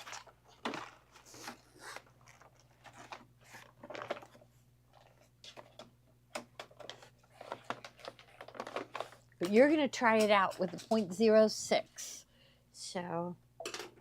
So they don't even have to watch me. I think it's more important to watch Tommy and know when to put in that 0.06. Okay. Right? Okay. So. Okay, I'll bring the camera back over here.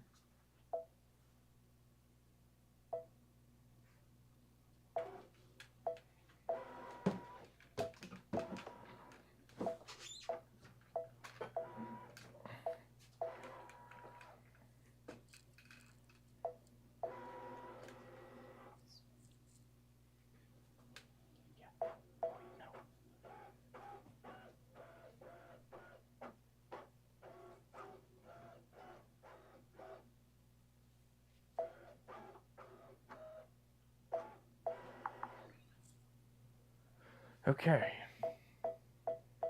Okay. We're back at our screen here. And we are going to change. We're going to open up that embroidery file again. So I'm going to click on Retrieve Data. And I have my flash drive plugged in. So Retrieve Data. And I'm going to click on the flash drive. Then I'm going to click PES.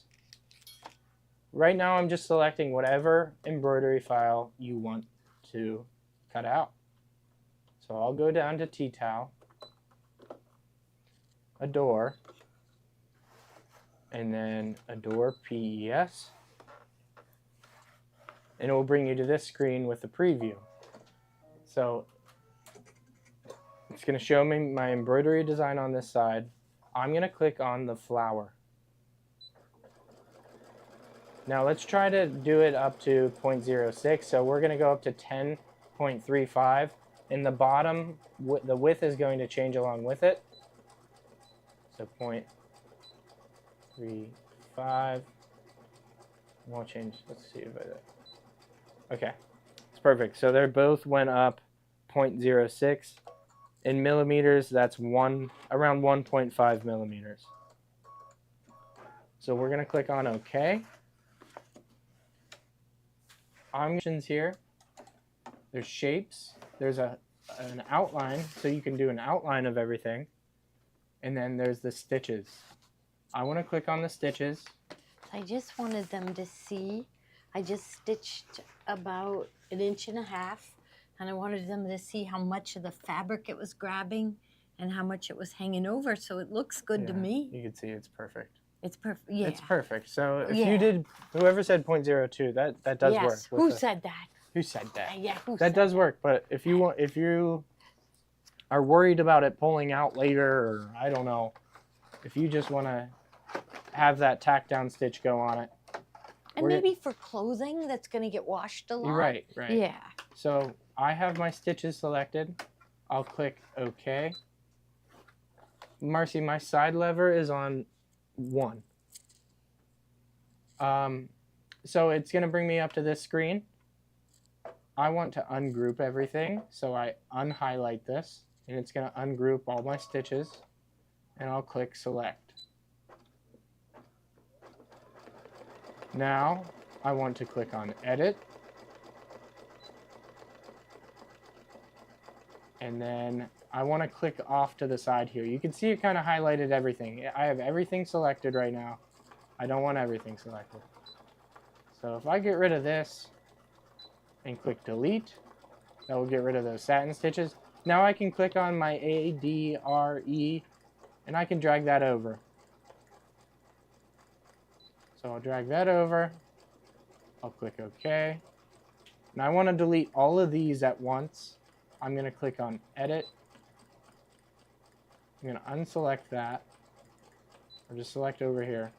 I'm going to click on my 3 red boxes, and I'm going to click on, you could either use this one. This button selects everything. So if I selected everything, I could do it this way, and then all I would have to do is unselect whatever I didn't want to delete, and that's this one right here, and I'd click on OK,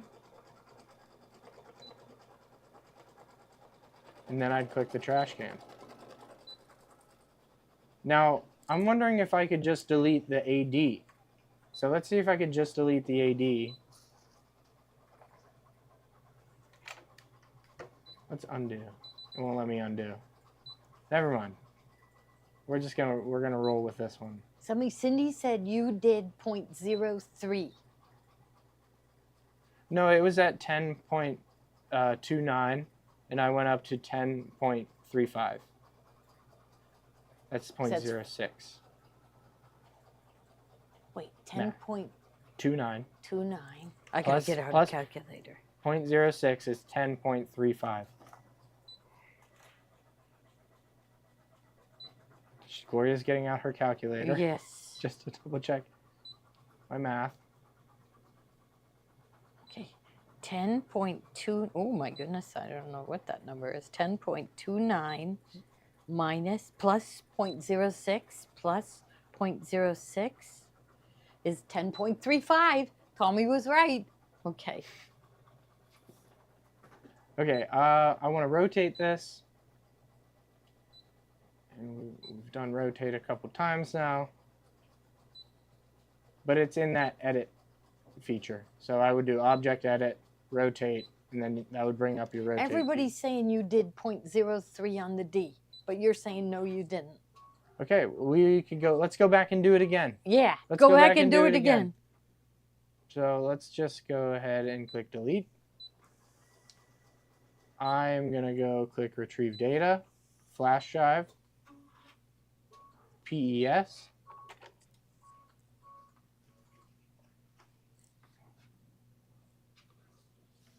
And I'm going to click T-towel, a door. Cut me one 6x6 and one 4x4. Okay. So click on a door, and here we go. It's going to give me my preview. I'll click on the flower, 10.29, and you can see the bottom here. The bottom's going to change too. Maybe they're saying that, and I believe the bottom went up to 4.5, so it only did a 0.04 on the bottom, on the width.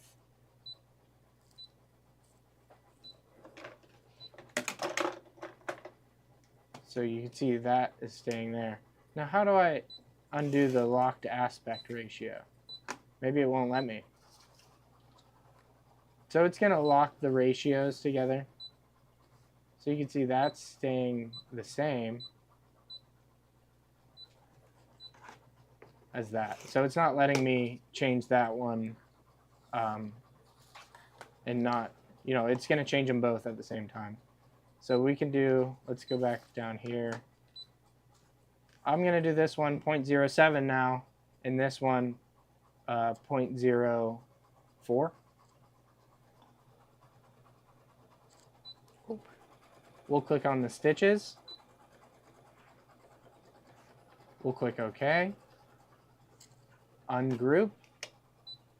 So they're asking me to stitch the satin stitch. Set. On the A, and I'm going to do it. Go back. Okay, so since I ungrouped, it's going to select everything. I'll click off the screen there. I'll go select this satin stitch, delete that, drag the stuff I want off to the side there.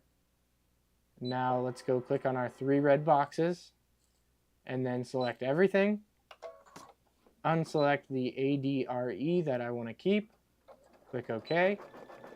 Everything selected over here I don't want. I'll click the trash can and then OK.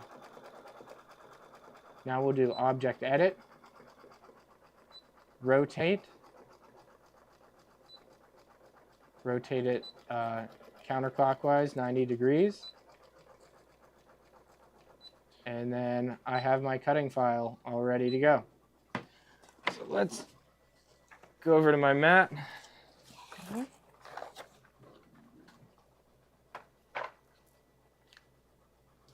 I kind of guess I have to line this up. They're confused, Tommy. We'll have to show them this again. Is anyone else confused? Let me know what you're confused about. So what I was doing is I was increasing the size. We were increasing the size because the problem we ran into was that if you didn't increase it enough, the tack down stitch wouldn't go around it wouldn't catch onto the fabric. It would be just either outside the fabric or it would be just outside the fabric. So you had to increase it quite a bit.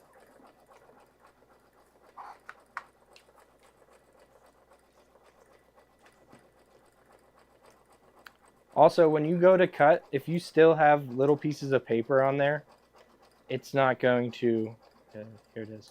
It's not going to cut in that area as well as you'd like it to. So make sure your mat is clean. Now, really, the A isn't that bad. No? No. So should I stop? Well, let's let it sew a little bit more.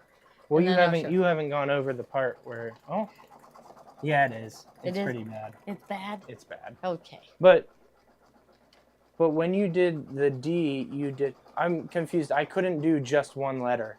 I was changing all the letters. It's the whole design you're changing the size to, not just one letter. But when I did the D, you did 0.03 and not 0.02.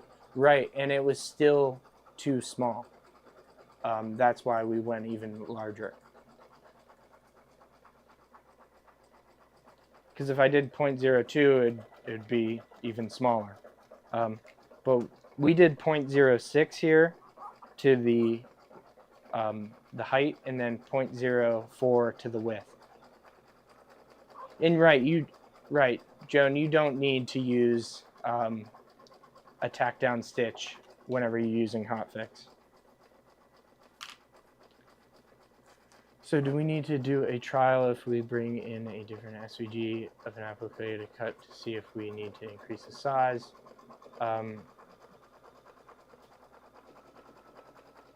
I want to go back and fix all of these for you guys.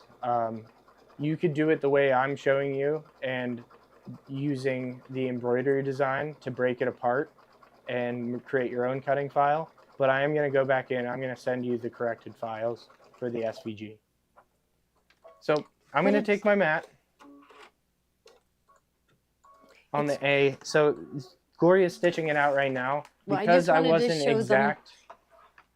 The difference. The difference, right? Yeah, because I think, so often, like if you want to do a design that you bought 5 years ago, you're not going to have the SVGs. So it's good to know. So here, what size was this one, So this is Tommy? what they said. I accidentally cut the D to 0.03. Yeah, they were right. I did it to 0.03. So you can see at the top of this A here and at the bottom, or at the bottom side, so right here, you can see that fabric is still sticking out because I wasn't careful where I put it. Now, if you want to risk it and like try to do it with these cutting files, I wouldn't even try because you're going to waste fabric. If you don't mind wasting fabric, go for it. But I would go in and do it the way I'm showing you and break apart your design and make sure you're grabbing those tack down stitch or the placement stitch. They're both the same size, and then turn those into the cutting files. Because as you can see here, this one looks absolutely perfect. So let's do this really quick. Because it seems like once you figure out what the right size is, it's going to be pretty uniform for everything you make, right? Right. Or so, I guess it depends on how wide the satin stitch is. Right, it depends on how wide. If my satin stitch was only 3, you'd be seeing a lot more fabric on that A. But since it's a 5 millimeter width, I believe, or 4.5, I forget. I think it's 4.5. It's going to cover up a lot of that edge. So let's go ahead and cut this out again. Yes, and I'll try click again. scan. So it says I can't click start. It says my mat isn't loaded. It wants me to load my mat. So I have to hit my mat load button. And it's going to register that my mat is inserted correctly. And then I'm ready to start my scan. So Kathy says, what about a different design? Will you tell us if we should add the same number on each one? So yeah, I believe, so what I did when I created these cutting files in Embrilliance was that I increased it too much to 2 millimeters, and that was just a little too much. Now I'm understanding why it had the default at 1.5, which is equal to 0.06. So the one I'm cutting out right now is 0.06 inches, and that equals 1.5 millimeters. Okay, so I'm gonna go ahead and cut this out, and then we'll compare it and see how it looks. Okay. And we'll finish the R and the E, and also I'll show some products while we're finishing that. Okay. We're learning. We're learning. Everyone's learning. So now, how long will it take you to do the SVGs on all of Star of Wonder? Oh, you want me to do all the different sizes too? Did you have? I would say on Nancy's. On Nancy's, it's just a matter of bringing it into Embrilliance, and kind of what I'm doing on here. I'm going to be doing on Embrilliance, and just on the computer. So I have to go into each design, and what there's like 25, so you have to 29 use Embrilliance designs. and not Palette 11 to do this? I couldn't figure it out on Palette 11. Now, Palette 11, there is a button on there that has, like, it has scissors. And if you go into the Brother Embroidery thread, you'll see that the thread color is, like, yellow, and it has little scissors and, like, a tack down stitch on it. And that means it's a cutting file. But I haven't figured out how to save that cutting file from Palette 11.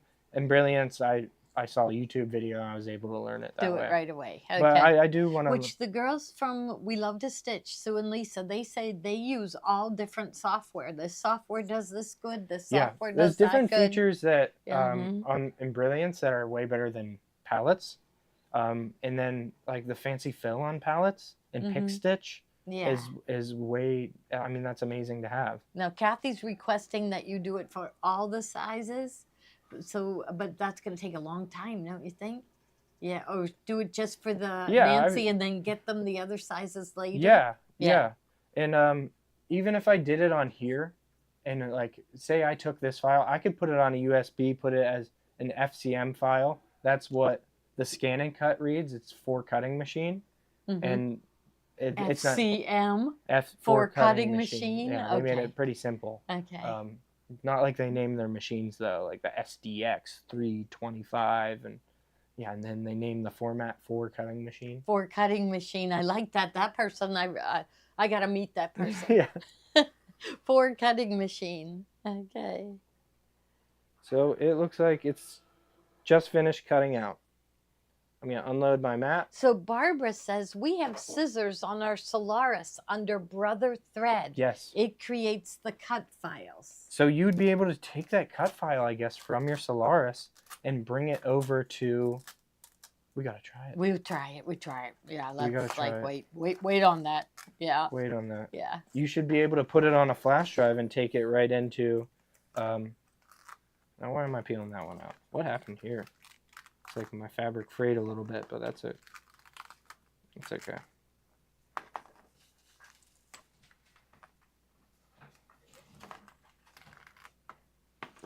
Okay, Steve's packing up a Capella. Solaris. Does that mean our Solaris is sold here? Oh, no. No. I mean, yeah, you could tell this one. Let's see. Okay, I'll move this. Yeah, let's take this off.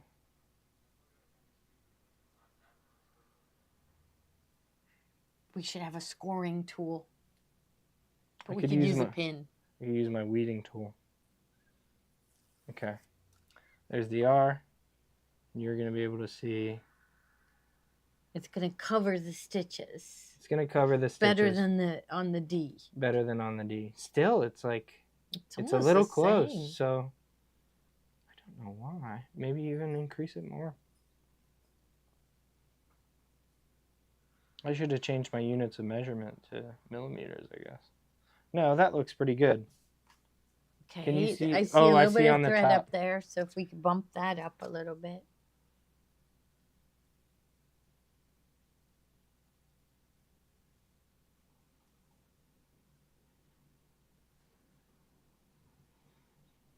That's looking good. It's gonna work because this one worked, and you said it's a little bit bigger, right? Yep. Okay. Ooh, do I have a mat under? Oh, my stylus. No. Oh, I just melted your stylus. I don't have a mat under. Oh, there's your stylus. Okay. We're all excited. Okay. Let's see.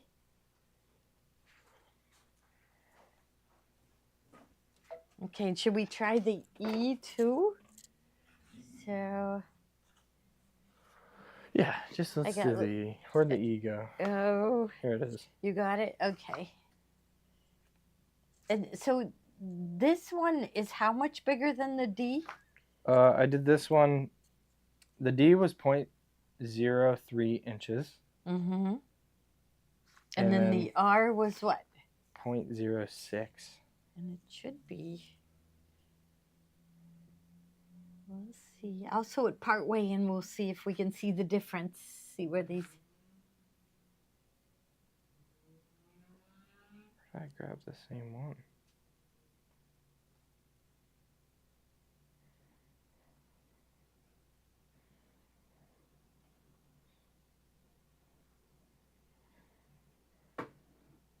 That looks good. Okay. Now we'll hit it with the iron.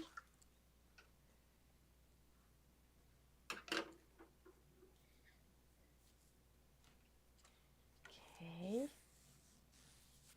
Put it down. Okay. Now I'll go over and sew this one, but we know it's going to work.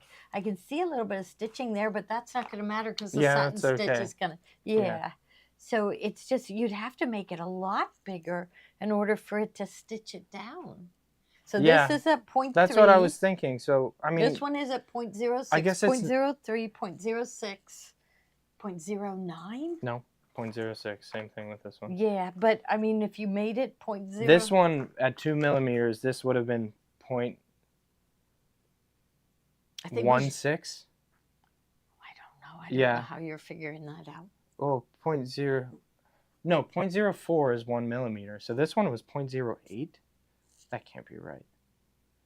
Let's look it up. Let me look it up.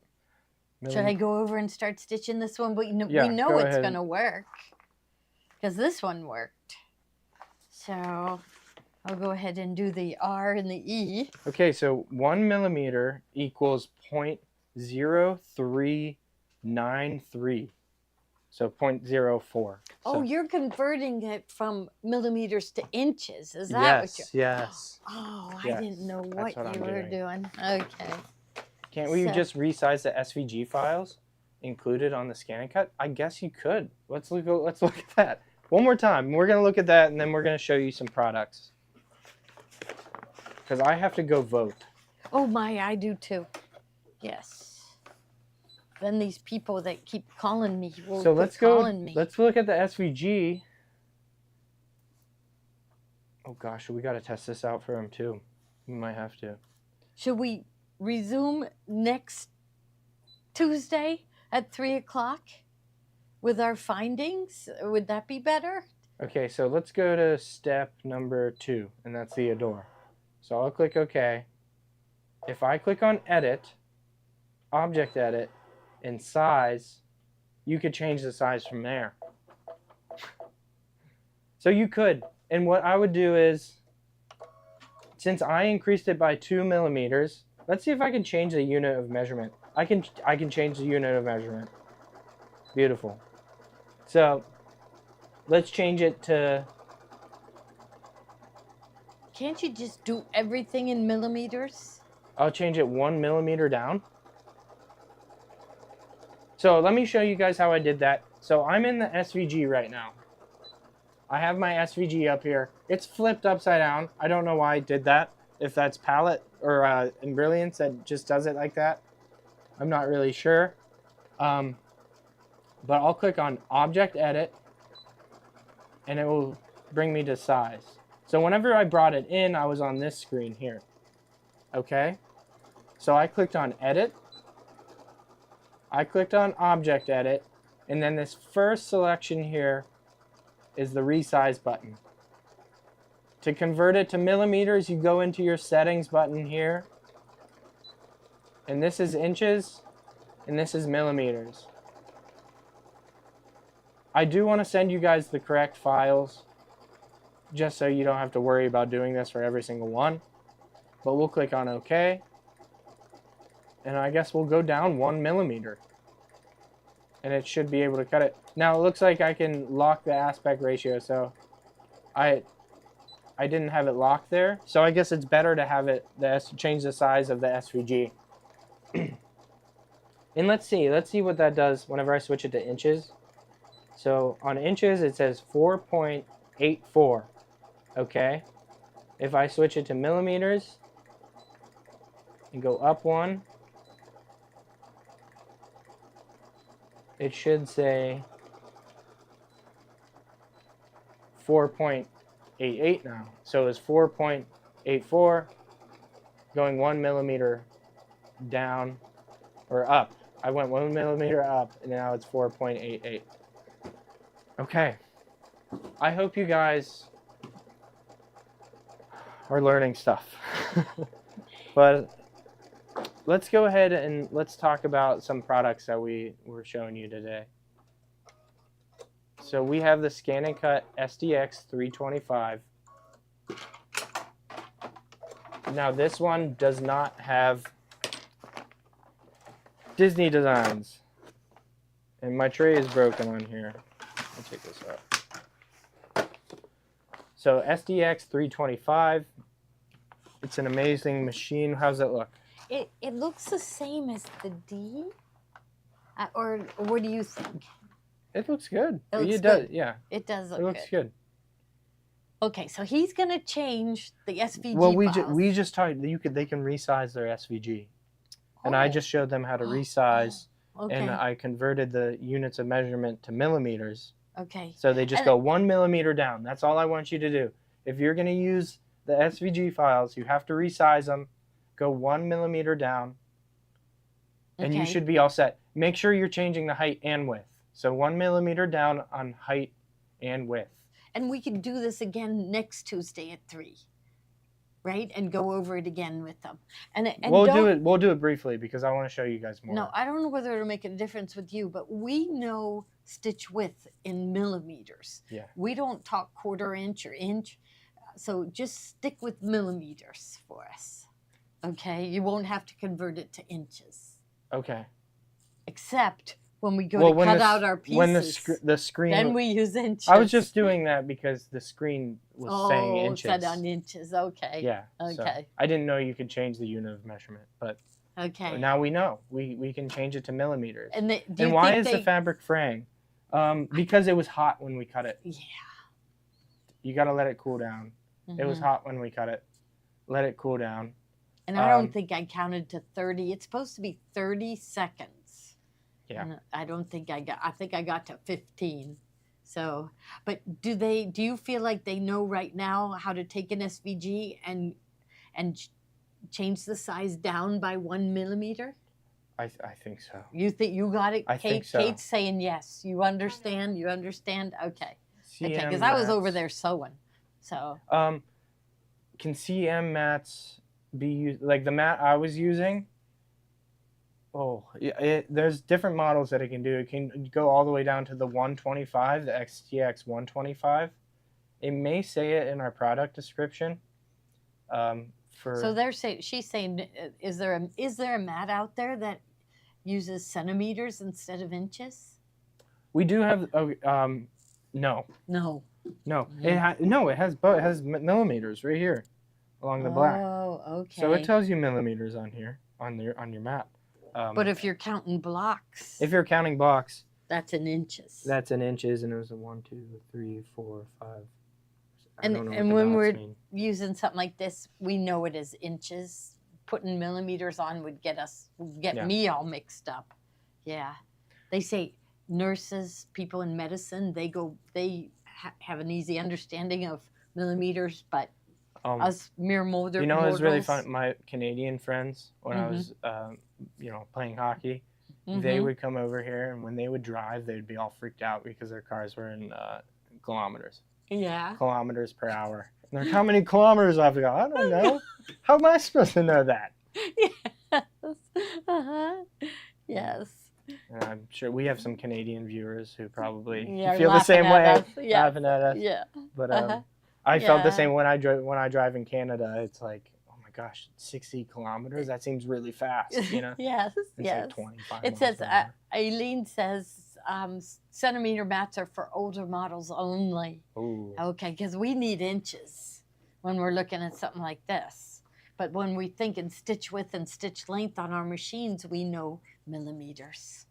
Yeah. Yeah. All right. Okay, you have anything else to show them? We have products to show them. Yeah, I wanted to show them the designs. I brought them all over. Can I show them your Star of Wonder design? Yeah, let's skip to the Star of Wonder and let Gloria show that. Okay. And then they're allowed to go home. And then we have a lot of accessories to show them. Yeah, we got to show them the accessories. They love we love the shop, Tommy. So no matter what you want to show us, we will love it. Yeah, don't go home yet. No one go call out for dinner. Call out for dinner. And work on your Star of Wonder. Yeah. Okay. So I just wanted to show them the things that I have sewn out for Star of Wonder. So you're going to get Nancy Halverson's book. Okay, maybe I should move these threads over here for now. I'm the messiest person in the world. So I know, I'm losing everything. You're throwing stuff all over. Yes, I don't know. Where is my plastic film? Your plastic film. There it is. I actually lost this piece. Okay. So in with Tommy's Designs, you get Nancy Halverson's book from 2007. We loved this one because there were so many projects. Oh boy, it was hard for Tommy. You know, there's what, 23, 26 different projects in here, and then he did them in a whole bunch of different sizes, so it was a task to undertake. And then we had to test sew them. Yes, we had to test sew them all, and then this is the book. And you know what? We have a remediation for the book too. We forgot something in the instructions. What did we forget? We forgot the shepherd's quilt. Yeah. But the designs are there on your flash drive. Yeah, so we just have to do the directions on the shepherd's quilt. Okay.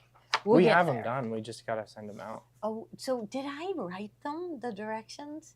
So I Not think all I of them. might have. Well, we'll check. Okay, we did like half and half. You did half, I did half. Yeah, and I didn't sew the shepherds. So anyhow. Okay, here is a placemat. This turns into a gift bag.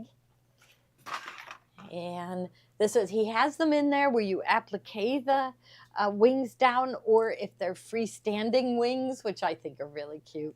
Okay, and this is one of my favorites because my name is in it, Gloria in Excelsis Deo. So Maddie and I were invited to an ornament exchange, and she immediately said, we're taking Star of Wonder designs with us. I just thought, don't you think this pillow would be cute at an ornament exchange? So I have to take that because it has my name in it, right? Or do they think, or my neighbor's going to think I'm weird? But maybe they already know that. But look at this one. Here it is done with the applique. And then in the book, she has it also just done in, and I think she does it hand stitching. So Tommy turned it into a machine embroidery design. So maybe for my neighbors, I should do the easier one. This one's easier. Although now that I have a scanning count, I'm going to learn it, right? Okay. And then another one is Bless You. And here it is in all stitching. And I think there's a Bless You that has applique too.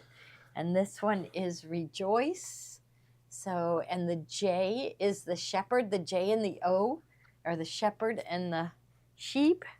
And then I don't know whether oh, here's bless you. So you saw the bless you in the stitching file, which is easier. So if you're going to an ornament exchange, that would be really cute. The bless you would be really cute to give. So, and then where this are is the part. Ornaments? Did you show them the ornaments? Oh, I think do. I have them here? No. I was just showing somebody over at the shop.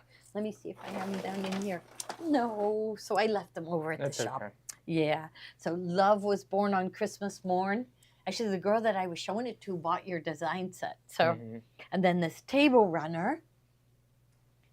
So you'll have these embroidery designs in with it. No, if you have a 9.5 by 14 hoop, you can do all these designs. Yeah. Okay. The 8 by 12. If you have an 8 by 12, you're going to be missing out on 2 of them. Maybe not even. I forget. There's so many. There's so many files designs. I had to convert. Yeah, this one in the stitching. So this one, Nancy meant for this to be all hand stitched, and Tommy turned it into an embroidery design. Here's another gift bag. When Joni and I have spare time, we are gonna make all these projects. That one's really cute. This is just a corner of the tree skirt. So the red one here is part of the Come Let Us Adore Him, is part of the tree skirt, and these are in the corners of the tree skirt. And look at, maybe this is the one I should take, a giant Gloria in Excelsis Deo. But anyhow, every single project in the book is on the flash drive. And then which one's your favorite? My favorite, well, this one. The Star of Wonder. Yeah, this, I like the nativity scene. Well, this is the corner block to the tree skirt, and we didn't finish the tree skirt. No, we have to sew all that out. We'll get it all sewn out. I mean, we sewed out the blocks to make sure they work. Unless Steve sold our Solaris. Yeah. He might have. And no more projects ever. Why is that? Because we don't have a machine. We got to wait till the Radiance comes. Yeah, we got to wait for the Radiance, which remember they said November.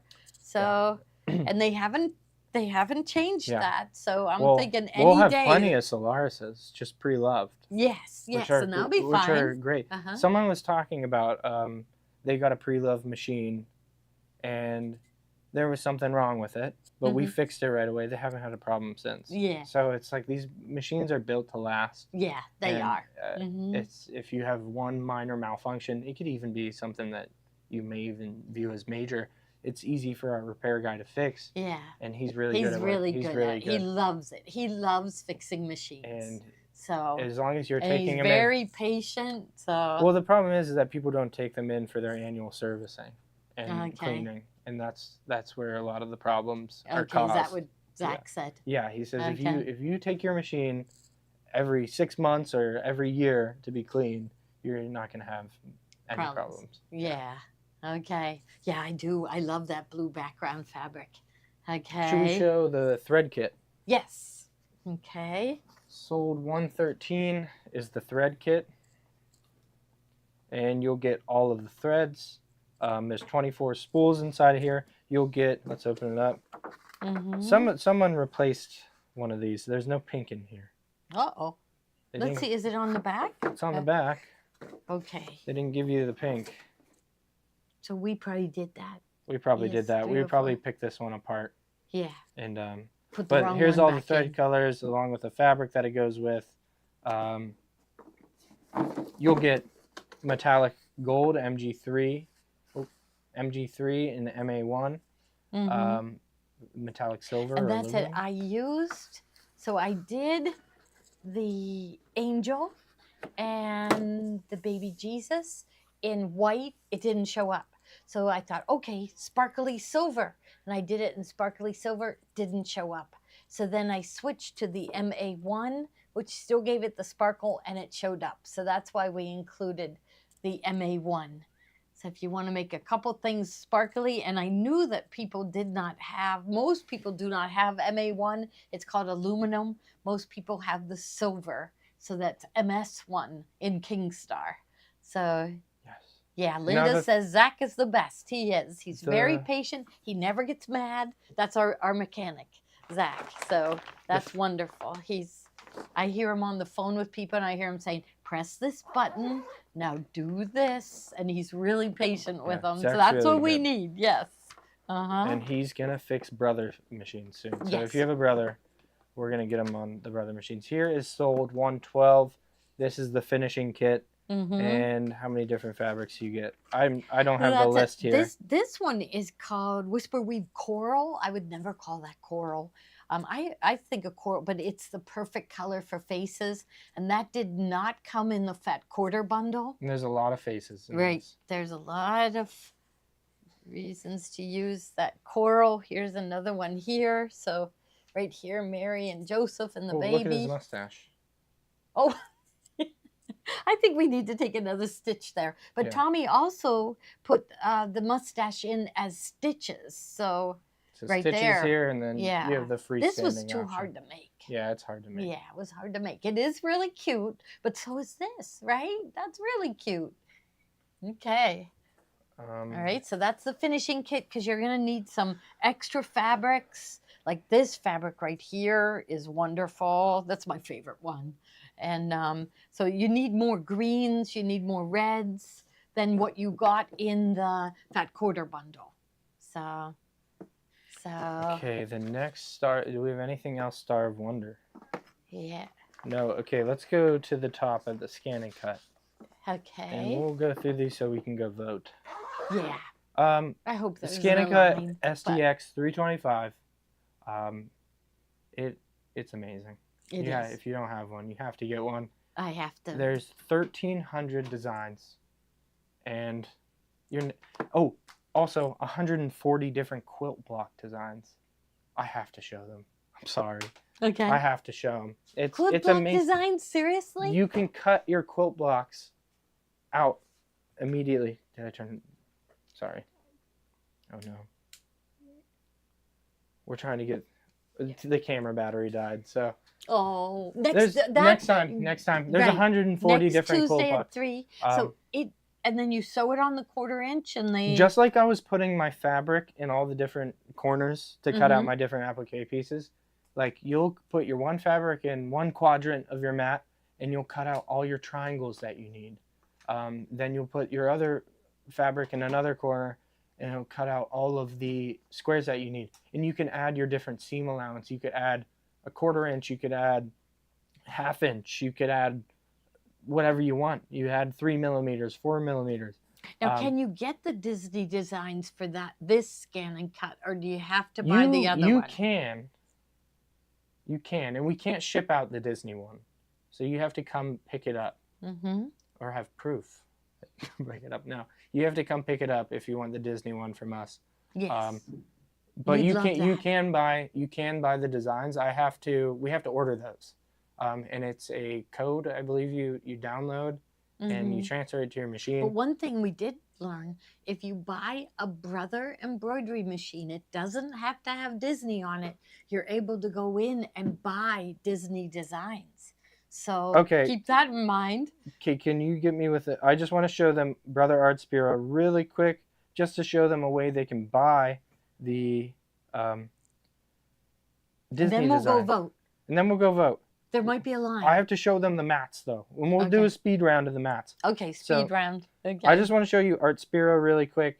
And I'm going to cover Arts Bureau. We're working on so that you'll be able to see it instead of us zooming in on the screen. You'll be able to see it. So it's going to load. And I have my cutting designs here. And I have Disney. So you can... I have nothing purchased. A bunch of different cutting designs of Disney. This is Alice in Wonderland. So can you cut Ariel. it on this You machine? can send it from your phone to your machine wirelessly. So you could cut these. You could cut these that machine. with that machine. There you go. There you go. And they have a bunch of different things. Look at this card. They have shadow boxes. Now, all the Disney designs you have to purchase. Brother Arts Bureau, we're going to go over this more. There is a free version. And you're going to have to purchase the Disney designs no matter what, if you have the subscription or not. It's just a lower fee if you have the subscription. But there's thousands and thousands of designs that you can do, and we'll show that next time. Okay. Let's go through all the products. Let's do a speed round of the products. Okay. Next one is a duffel bag. I didn't bring it over, but there's a carrying case that you can have. A scraper tool. The scraper tool is a must-have. The scraper tool is great for vinyls. It's great for smoothing out your material, getting any bubbles out. A spatula and hook set is next. The spatula is right here. The hook is right here. The hook is very useful for picking out sticky vinyls, adhesive vinyls. You need these. You can't use a scoring tool. You know, it works a little bit, but you need to have these. This one has that whole set is nice. That whole set is nice. We got to look into getting the whole set. Now the next one is the auto blade holder. The auto blade holder is just the carrier. It's not the blade. You actually have to purchase the blade separately. Now your scan and cut machine will get it with the machine. The next one is sold 106. Sold 106 is the replacement blade. So if I take this cap off, the blade is right in here, and you can see I can pop out that blade and replace it if it gets dull, and you just pop it back in. I bet there's a safe, and it looks like there's a magnet in there that it just clicks in. So if your blade starts to get dull, you can buy new blades. The next one is the fabric blade. The fabric blade was here. Did it fall? Oh, here's the fabric blade. Fabric blade is for thin materials. It has this gold handle here indicating that it's the fabric blade, and it's going to be used for just cutting fabric. Nothing fused to the back, no backing on that. Also, that's just the holder. It's not the blade itself. So you would buy this. If you bought the Disney Scan and Cut, you're going to want to get this fabric blade. If you want to piece together quilt blocks, you got to get this fabric blade. Get the fabric blade holder, which is 107, and then the blade itself is 108. So you need the 108, and buy two blades, because if yours gets dull eventually, after cutting 140 different quilt blocks, you'll need to get a new blade probably. And you just like pop a it in. rotary cutter. Just like a rotary cutter. Now the next is our standard tack mat, and that's the mat that we were using, and it is sold 109, and it's just standard tack. You're going to use this for your vinyls. It tells you at the bottom here. No, it doesn't. It doesn't tell. It's just a normal tack. So tack meaning how sticky it is.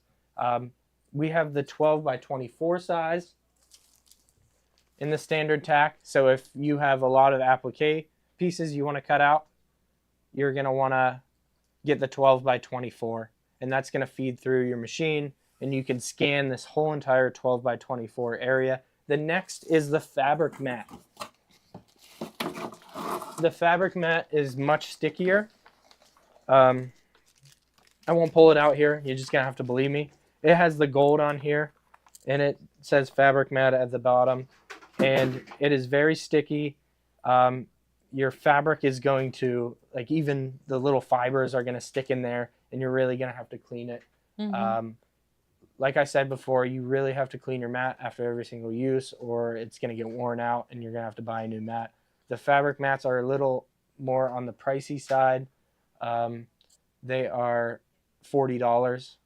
Now, someone asked, does the Scan and Cut work with the Meridian? It works with any embroidery machine. No, it's not going to send it wirelessly, but you're going to be able to take PHX files and put them on a flash drive, and then take them to your Scan and Cut, and it's going to read the PHX file. And that way you're going to turn that PHX file into a cutting file. So you can take whatever shapes you have off of there and put them onto your Scan and Cut to make them into a cutting file.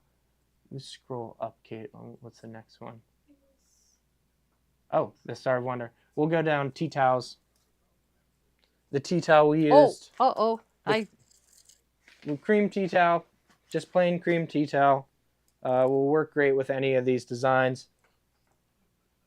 And then we have sold 116, and that is this sage cream. Sage cream. Sage and cream.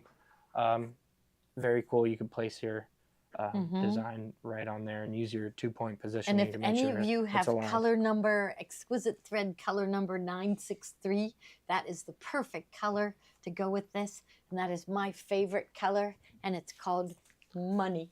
Okay. Which everybody Yeah, thinks the is money. funny. That the money thread I love is my favorite. I love. Who doesn't like the color of money? Yes. You're like Mr. Krabs off SpongeBob. Yeah. Yeah, he loves money. He loves money. Okay. Sold 117. That looks like a 2-pack. Medium 20. It looks. Is that a 2-pack? 46.95. Scroll down to 119. Sold 119. That one. And what is that one?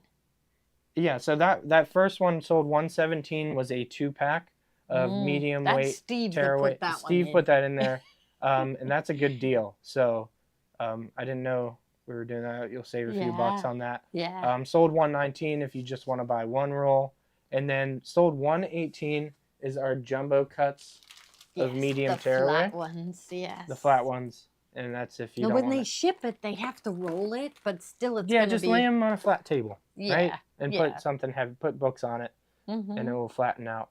Now, do we have the Star of Wonder pre-cuts?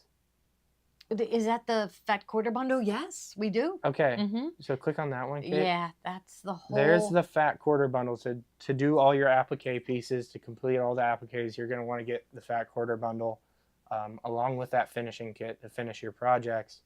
And yeah, there's a lot. Nancy Halverson, she has, compared to other collections, she has like 28 different fabrics. Where other collections, it's only like 8 or 9. Yeah. And they go into detail. They add a lot of colors. And you can use them as basics, kind of. Yeah. Like a textured basic. And she's going to design more projects using those fabrics. So same thing, the Wander Lane. Don't use that up, because she's writing 2 new books that use all the Wander Lane and Whisper Weave fabrics. Now the next one is the Featherweight Hot Fix. And that's a must-have. Jan, the fabric kit, what number was the fabric kit? So I could tell her. Oh, the finishing kit? The finishing kit was 112. There it is, 112. So 112 is to finish it. Like add your backing to it and your borders. Because you'll need extra fabric for that. Yeah, and 120 was the fat quarter bundle. So 121 is Hot Fix, and my mom loves this Hot Fix. Right? I do. Ruth Ann does. Everyone says, like, why don't you use Heat and Bond? Why not Heat and Well, the Heat and Bond, it doesn't, the Hot Fix adheres, it doesn't peel up at all. Heat and Bond, the more you iron it, it disintegrates.